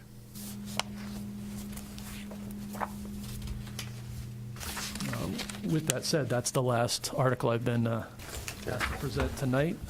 Happy to answer any questions you might have about any of those items. Okay. Any questions on Jeff's presentation at this point? I just have one comment, Jeff. Thank you. That was a good presentation, very thorough. I appreciate that. In the stormwater management plan, what does MS4 refer to? That is the municipal separated stormwater system. I think it's small, yes. I think I'm missing one of the S's. That was only 3 S's. So, yeah, municipal small stormwater. So it's 4 separated S's. stormwater system. Okay, it's 4 so it's an S's. abbreviation for So that- M. It's 4 just means 4 there's words that four start with S's in S. that. Okay, Right. I got you. All right. I've looked through this quickly. One thing I'd be curious to hear your opinion on, and a lot of the language in here refers to discharge into, rivers, water bodies, other. I wonder what the thoughts are on people discharging debris into roadways where they will ultimately end up either in catch basins, where they will ultimately cause the catch basins to fail, which will then change, drainage patterns. I happen to live in a neighborhood where people simply rake their leaves into the street and wait for the wind to blow them away. A lot of people, it's not just my neighborhood, but we can all think of driving around with people discharging grass clippings, landscaping contractors blowing debris from their work into the street or across the street and into vacant lots. Is there a way we might regulate or prohibit that? Because I always, when you see these catch basins failing, it's because of the debris that's clogging them up. And, we put our own sand on the roads and we do our best to try and tidy up after that. And obviously some of it washes into storm drains and catch basins, but obviously anything we can do to eliminate would help our cause. So, what are your thoughts on including some type of prohibition of discharge of lawn debris or yard debris into waterways, public ways, et cetera? Is it helpful, or am I just... I think that's a great thing to take a look at. One of the things I probably should have mentioned with this is the stormwater bylaw. So a big part of the discussion we've had with our stormwater team is what to include in the bylaw and what to have as part of the regulation. So that specific item might be something that better lives within the regulation that can be approved separately than the bylaw, but I think it's a great thing to consider. We've certainly had a lot of concern recently, and our team has been evaluating the best way to deal with it with regards to water that's being pumped into the street that creates unsafe conditions. That's something we've had an ongoing challenge with. We're sensitive to the need for some people to pump their basements out, but there seems to be a better way to do it than to affect the street or the drainage system. But taking a look at debris and grass clippings and leaves and things like that, I think is also something we should take a look at and maybe develop something within the regulations to address that. Okay. I think there is something in the regulations already. In addition to stormwater flows, it also addresses illicit discharges and not obstructing any municipal storm drainage system. So maybe that it's in the regulations, the stormwater regulations, not the bylaw that you guys have. So that's certainly something that we can try and beef up to include lawn debris as well. Okay. Thank you. I think the basic premise of the MS4 is basically saying you have to contain it in your own property. Am I wrong? Is that just Or get for a permit. commercial? Yeah, or yeah, like Kathy said, or get a permit. So there's nothing to say that we couldn't develop regulations that allow connections, but we have to set conditions for that. Right. That's all I had. That's just.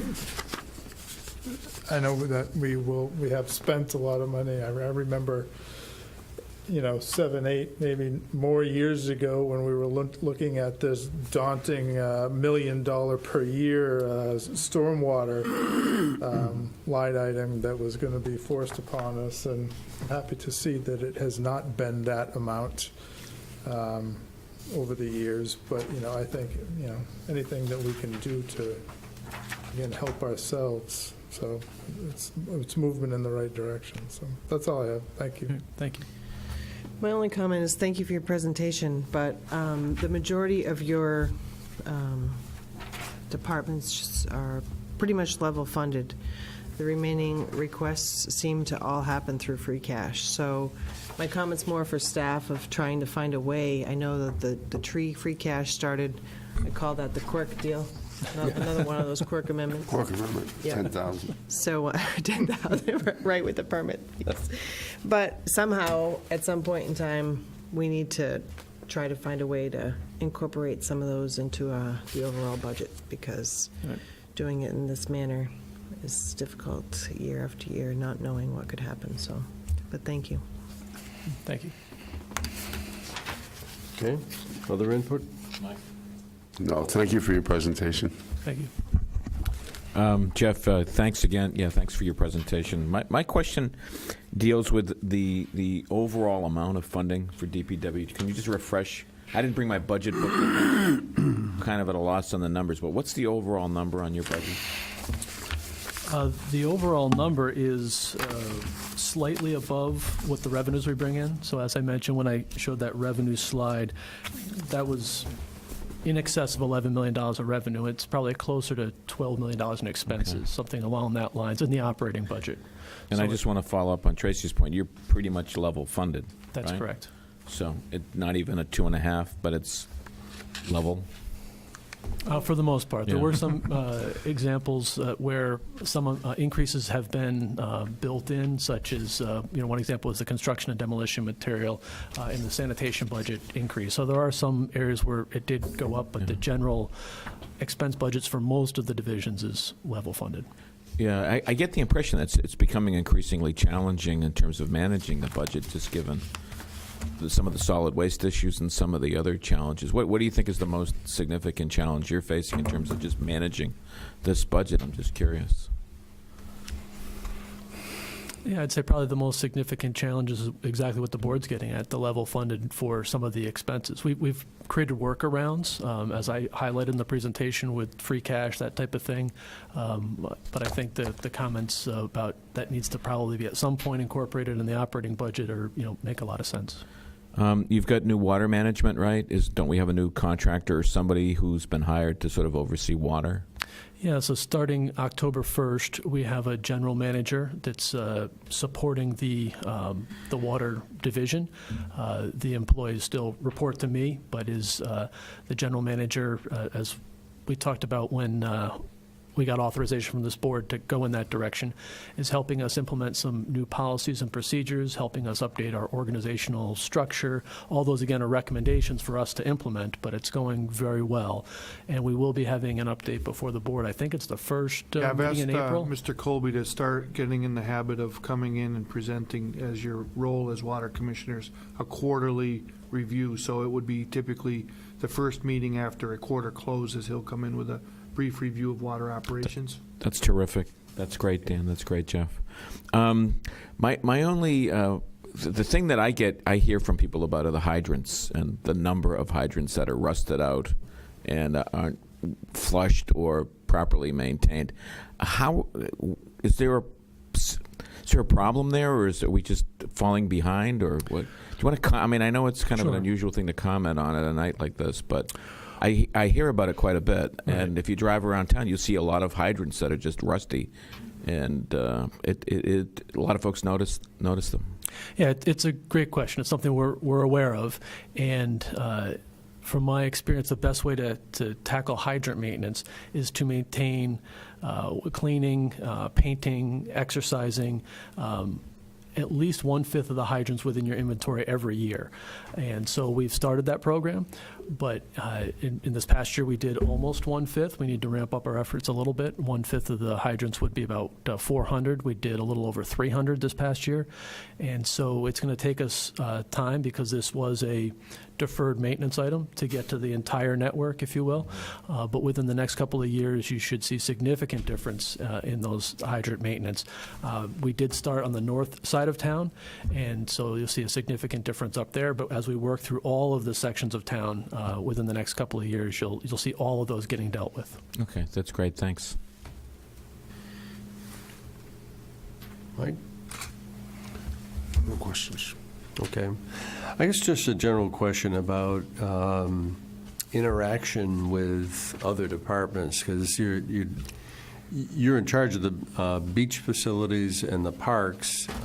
How does that work in terms of, okay, well, how do you interact with recreation and, the utilization of those facilities and make sure that you're addressing what their needs are? Yeah, it's a great question. There's a couple of ways. One is I work very well with Pat, and we meet regularly to look at those needs and what those expectations might be. She's got a great history in that, and so she's really helped bring me along with regards to the needs and those new elements within DPW, which is beaches and the cemeteries and our parks generally. And also the park staff, which now report to Dick Court, but they have been in place for a long time, so they really know what a lot of those needs are. Some of those they help identify what those are, and they bring them forward. And so in my role and the division manager's role is to make sure they have the resources to meet those needs. And so that's part of that ongoing discussion. We have weekly staff meetings where we look to identify needs within our divisions and how we can implement changes. So how are the, some of the major capital proposals that have been, I think they're in a 5 or 10-year plan for some of the parks in town? How are those going to be handled? Are those going to be handled through your department, or are they going to be handled through recreation, or, who's going to have the responsibility for maintaining and following through on those long-range plans?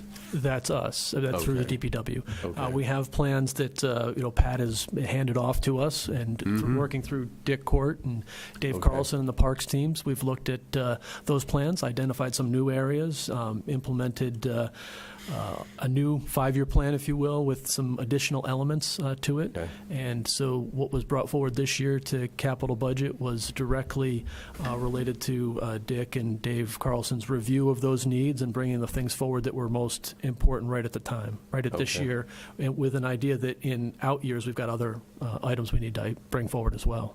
Okay. Does it include a splash pad? I can't not say it. I have to say it. I'm there with you. Absolutely. That's the first thing we'll do after the master plan is updated, yes. Mr. Chairman, can I add a historical note on that question that you asked about the maintenance capability with Park and Recreation? Back in the day, there was the Parks and Rec were united as one commission. There was a Park and Recs commission. It was a long time ago. Yeah. And then, there was a split off with Parks going to DPW. The short answer to the question is Rec has no maintenance capability. So what it really depends upon is good communication from the Recreation Director and good receptivity by the DPW to respond to the needs of recreation. So from the Recreation Commission's point of view, it's always been a challenge because they might get complaints or they might get requests for certain things to be done in the fields or other facilities, and yet they don't have the manpower to go respond to it directly. They have to go to, so that rapport is critically important. Absolutely. Can I just add to that? Sure. I think that they've always worked well together, though, even before this new change took into place. There was a lot of complaints about trash on the weekends, and they worked with sanitation to make sure that, that trash is picked up now on the weekend. So I think that that's a great thing. And one of the things that we don't talk about in the budget is we talk about expenses. We don't talk about how much money Mr. Court has saved our town. That's a good point. And some of the things that have happened in here, not just the first flood, but the whole reconfiguration that happened upstairs and now downstairs. If we had to go out and, bid that and have a construction team come in, it would greatly increase the cost. So very Absolutely. grateful for the savings that and the expertise that he's brought. We all sleep better at night knowing Mr. Court's on the job.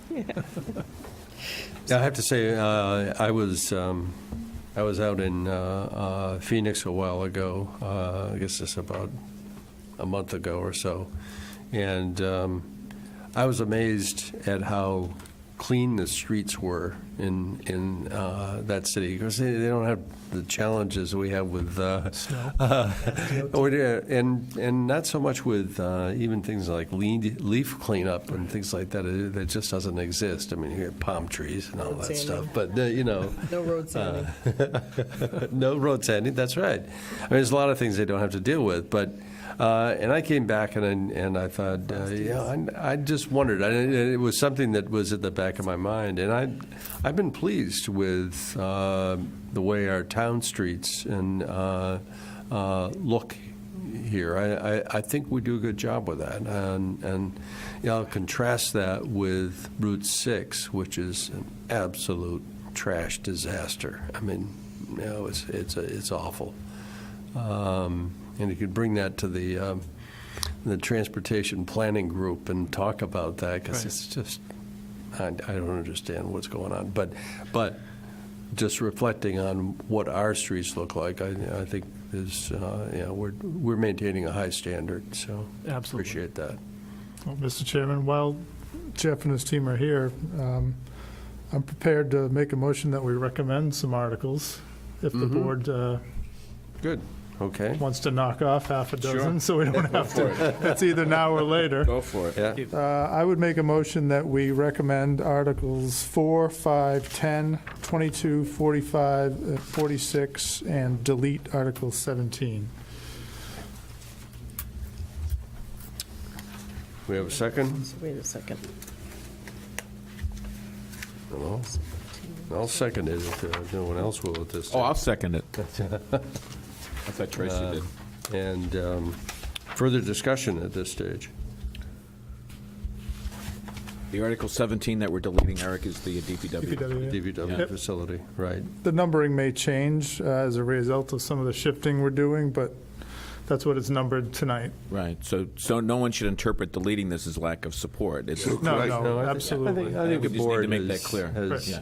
has made its It's thoughts actually, fairly it's clear. a lot of Yeah. support because we're doing it, trying to ensure its success. I would agree. I just want to make that clear for anybody that might be. So we have 4, 5, 10, 42, 46, 4, 5, 10, 22, 45, 46. 45, not 46.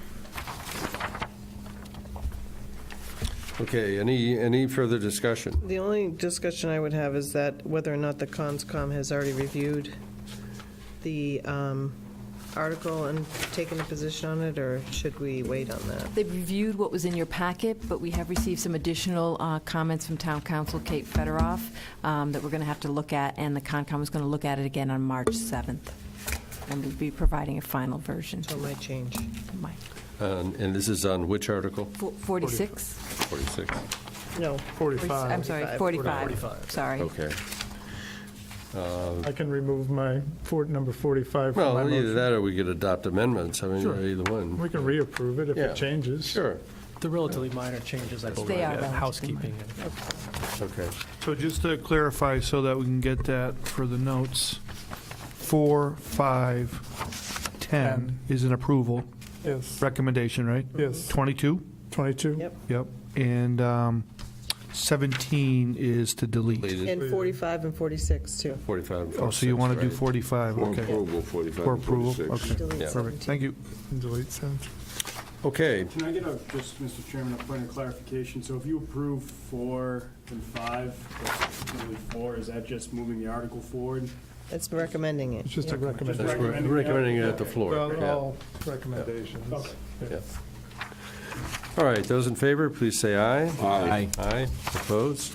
Okay, All right, thank good you to very go. much. Thank you, Jeff. Very you. thorough.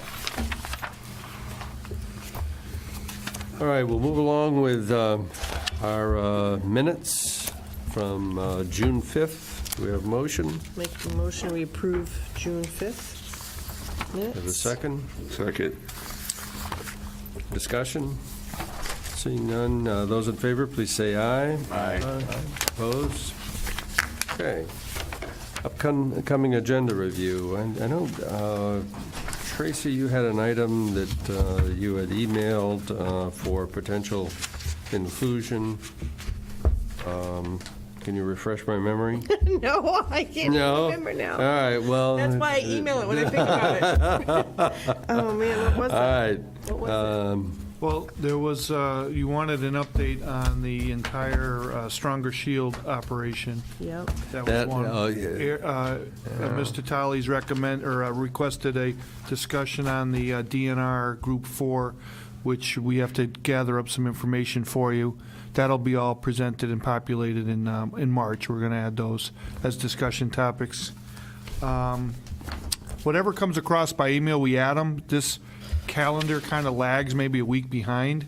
So the next iteration of this, we work on it on Wednesdays and Fridays. So tomorrow morning, whatever it is we've collected in requests for discussion topics, it'll reflect in the next time we have a meeting, it'll show up. So we're like usually a week behind on that. Yeah, okay. Oh, opioid. Opioid, yes. Thought it was So there, something, yeah, so there's a, so as part of that, I just moved that to April. Now, Pat's going to be away, and she's tasked with presenting to the board with her team the townwide strategy of what we're doing with substance abuse, not just opioids, but Right. the whole social issue. So I had to move that to April, I think it's April 26th now. It'll appear in the next iteration of this. Okay. And I believe we've opened up March for review of the golf RFP, if I remember correctly, because there needs to get to be a decision as to what the board is. I think we're going to have a 2-meeting. We're going to present it to you one meeting, and then the second meeting would be a look for a vote. I believe that's in March. And, I'm sorry, that's when?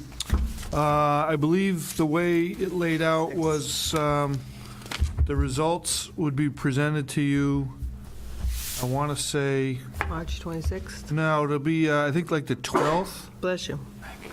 and then we would ask for a vote by the 26th on what you would like to do with the RFP. Because we get the responses in by the 28th or 20, I think the 28th. All right. Selection committee will do some work and get a presentation to you. It's like 2 weeks between. What's the board's wishes on it? Are we going to allow some public input? Well, I was at the golf committee meeting last night, and I think there were a lot of members from the public that wished that at least one golf enterprise person was on the They'll be on the RFP selection team. Yes, committee. they will be. We, And they also asked about a public hearing, and I said that there wouldn't be a public hearing, I didn't think, but there's always public comment. So perhaps a period of time you can allow, and maybe after they see what I guess nobody's going to see anything but the No. final 3 oh, recommendations. that's correct. So so by the time it advances to you in the agenda packet, that'll be the first time the public gets to see it. So that's why I'm thinking like we go 2 meetings, we'll present to you Yeah. what the selection committee's recommendation would be on one meeting. You can take public comment at that point if you wanted to. Okay. And then the second meeting, like a week or 2 later, whatever the schedule falls, you could actually do a selection. Yeah, actually, I think it's important that the information that we'd be reviewing is available to the public. Understood. Far enough in advance so that people have a chance to review the same things that we're looking at. Yeah, so if the selection committee can get the reviews done in the very first part of March, we could get it out probably by the 12th, have the first meeting on the 19th and the second meeting on the 26th. All right, let's come back to that, because I think I'm concerned that the golf community might feel that we're trying to rush to judgment. There's been a lot more involvement by the golf community in the Enterprise Committee meetings. I think that's been healthy. I think there's been a lot better communication. I'm sensitive to anything that we might do to dampen that. Understood. We were just trying to get to the, if you're telling me you would like to spread out the time interval, I'm completely fine with that. Yeah, and I guess what I would be thinking, and I'm just kind of throwing thoughts out there, is that we have an enterprise committee. I don't think it's right for our board to rush to judgment on a major decision with regard to management of the course without the Enterprise Committee having the opportunity to review the proposals and come to us with their full scope of recommendations. I think it's important that we engage that committee in that process. So you'd like us, before we get to you, to get it to them, walk them through what the internal selection review outcomes Right. were. And I think they need to be prepared to come to our meeting where we first see it and have some thoughts and recommendations. Very helpful. And public input. Okay. If there needs to be some time for them to have meetings with the public, then I think that's appropriate as well. I think figuring out whether they're comfortable doing that or whether they'd rather have us do it, and based upon them sitting here and commenting on the presentation. So we'll get in line to not only have a GEC review of this ahead of time, but also probably like a wider broadcasted public meeting at a larger. We're talking about moving it to Bass River anyways to get Right. a better facility to do this. Maybe something of that magnitude, we go right to LaRusso Lodge because of that turnout we had last year. Because it's big enough that I would anticipate with a little bit of press coverage on it, there'll be a lot of members turning Yeah. out. Yeah. So And I'll talk about I think that would help in terms of communication Understood. and making Yep. everyone aware that we're looking at a broad scope of and at the same time, I think it might give, if the Enterprise Committee feels that we need to stay on the course that we're on right now and maybe do some other things that have been suggested in the proposals, then it would be an appropriate time for them to bring that forward. Okay. Does anybody else have any thoughts on that? I just think that was kind of the sentiment of what we heard, was that, last they knew we were going along, had made some changes and things were good, but we haven't given it enough time to really see. Right. So they did feel a little bit rushed, but I think maybe not even a joint meeting, but allowing them to have their own public meeting and coming Right. up with a position that they can give to us. Yeah. Yeah, we'll facilitate that for you. Yeah. Yeah. Okay. I'm in total agreement with everything you said. Okay. Great. So Okay. we'll adjust the schedule accordingly. I'll have to Yeah. get with Kristen and Pat to find out how that all lays out. Okay. Good. All right. Any other items on the agenda then? Okay. Individual items. Eric? Nothing, thank you. Okay. Tracy? No, I just want to say Friday is the, I know, I'm not sure if Mike's attending or not, but Friday the 15th at 3:30 at the Senior Center is the 1 Billion Rising event. And so it's creates community awareness about resistance to abuse of all ages, it says. So I know they had it before, and 1 Billion Rising is a national effort to bring awareness to that. So hopefully people can attend. And in terms of the Stronger Shield, I don't even know if we need an update as much as we need, maybe we don't need an agenda topic, but if a plan or some memo about the process, I don't want to be that I'm the only one that's asking. I have asked the police on a few occasions to please present the comprehensive plan as to what the Okay. plan is. All right. I mean, I'm not trying to. No, I understand. No, I join in your request. I think it's a fair request, and I think the public is going to want this information as well. Okay. I didn't think wanna it's just be important enough, speaking. and there's a massive amount of town property use that it really deserves its own standing on the agenda.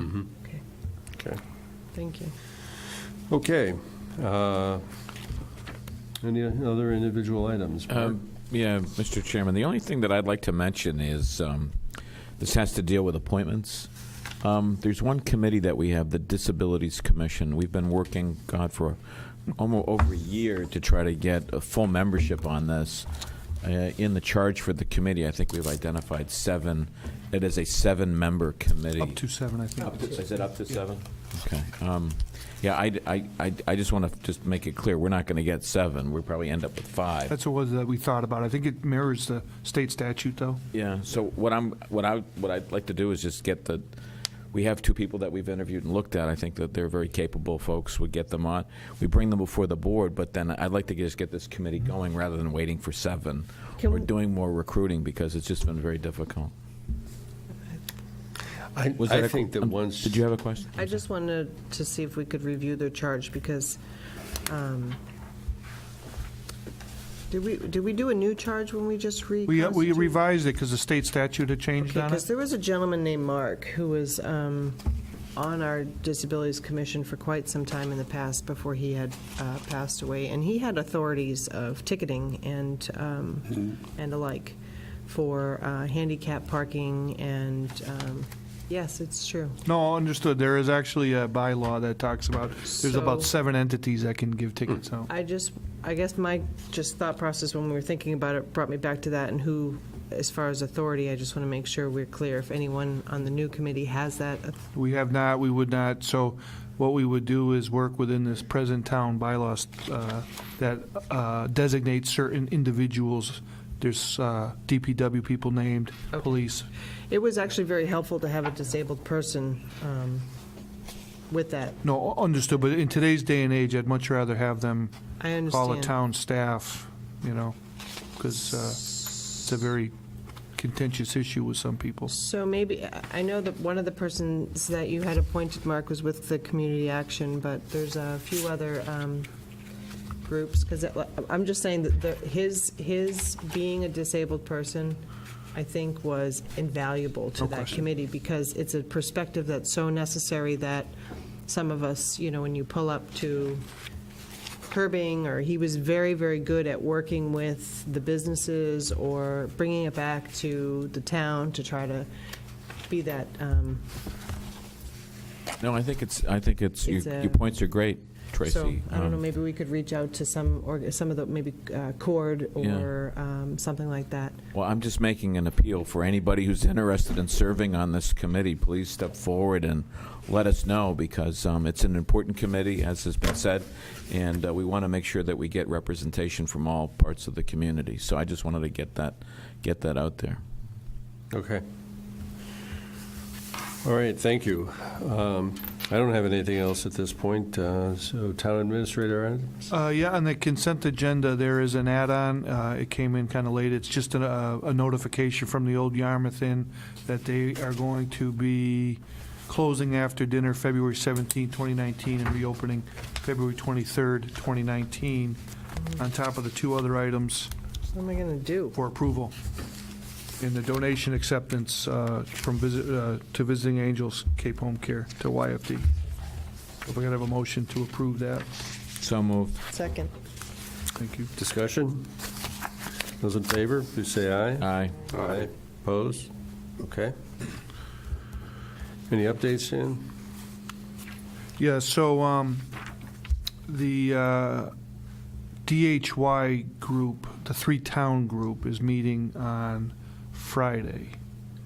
And in that meeting will be Representatives Crocker, Whalen, and Peak, and Senator Sear have all RSVP'd that to get us an understanding as to the special agreement negotiation language that we sent to Boston Home Rule, when that might get scheduled for a hearing. So we're hopeful we'll get some definitive information on that, and also be able to provide a back and forth conduit as it relates to things that maybe we should be aware of from their perspective, and things that we want to keep them posted on as it relates to our own individual progress.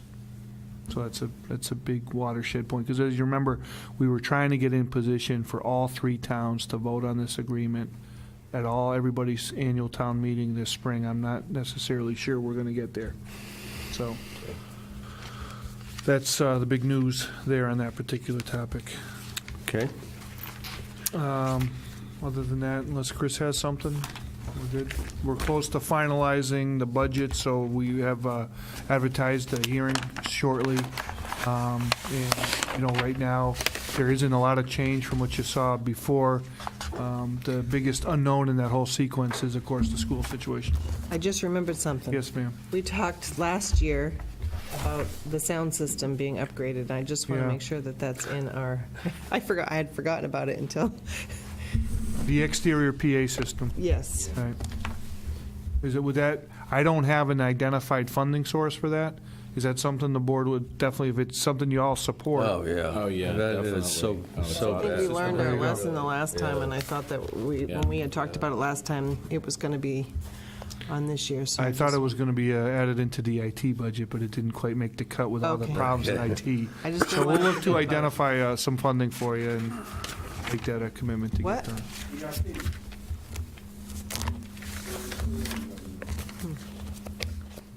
Tourism revenue. Oh. On that note, I just would like to make one note that I think we're going to be good on the agenda tonight, right? Finally. We are. So everybody have a safe travel getting home tonight. All right. Just going back to February 26th, I'm going to be away. I will tune in. Oh, aren't you lucky? And I will tweet in if you want that a case. live tweet? I'll have it open. All right. Well, that's it. Yeah. Hardly wait. I'll try to keep it under control. But all right. With that, do I have a motion to adjourn? So moved. Do you have a second? Second. Those in favor? Aye. We're adjourned.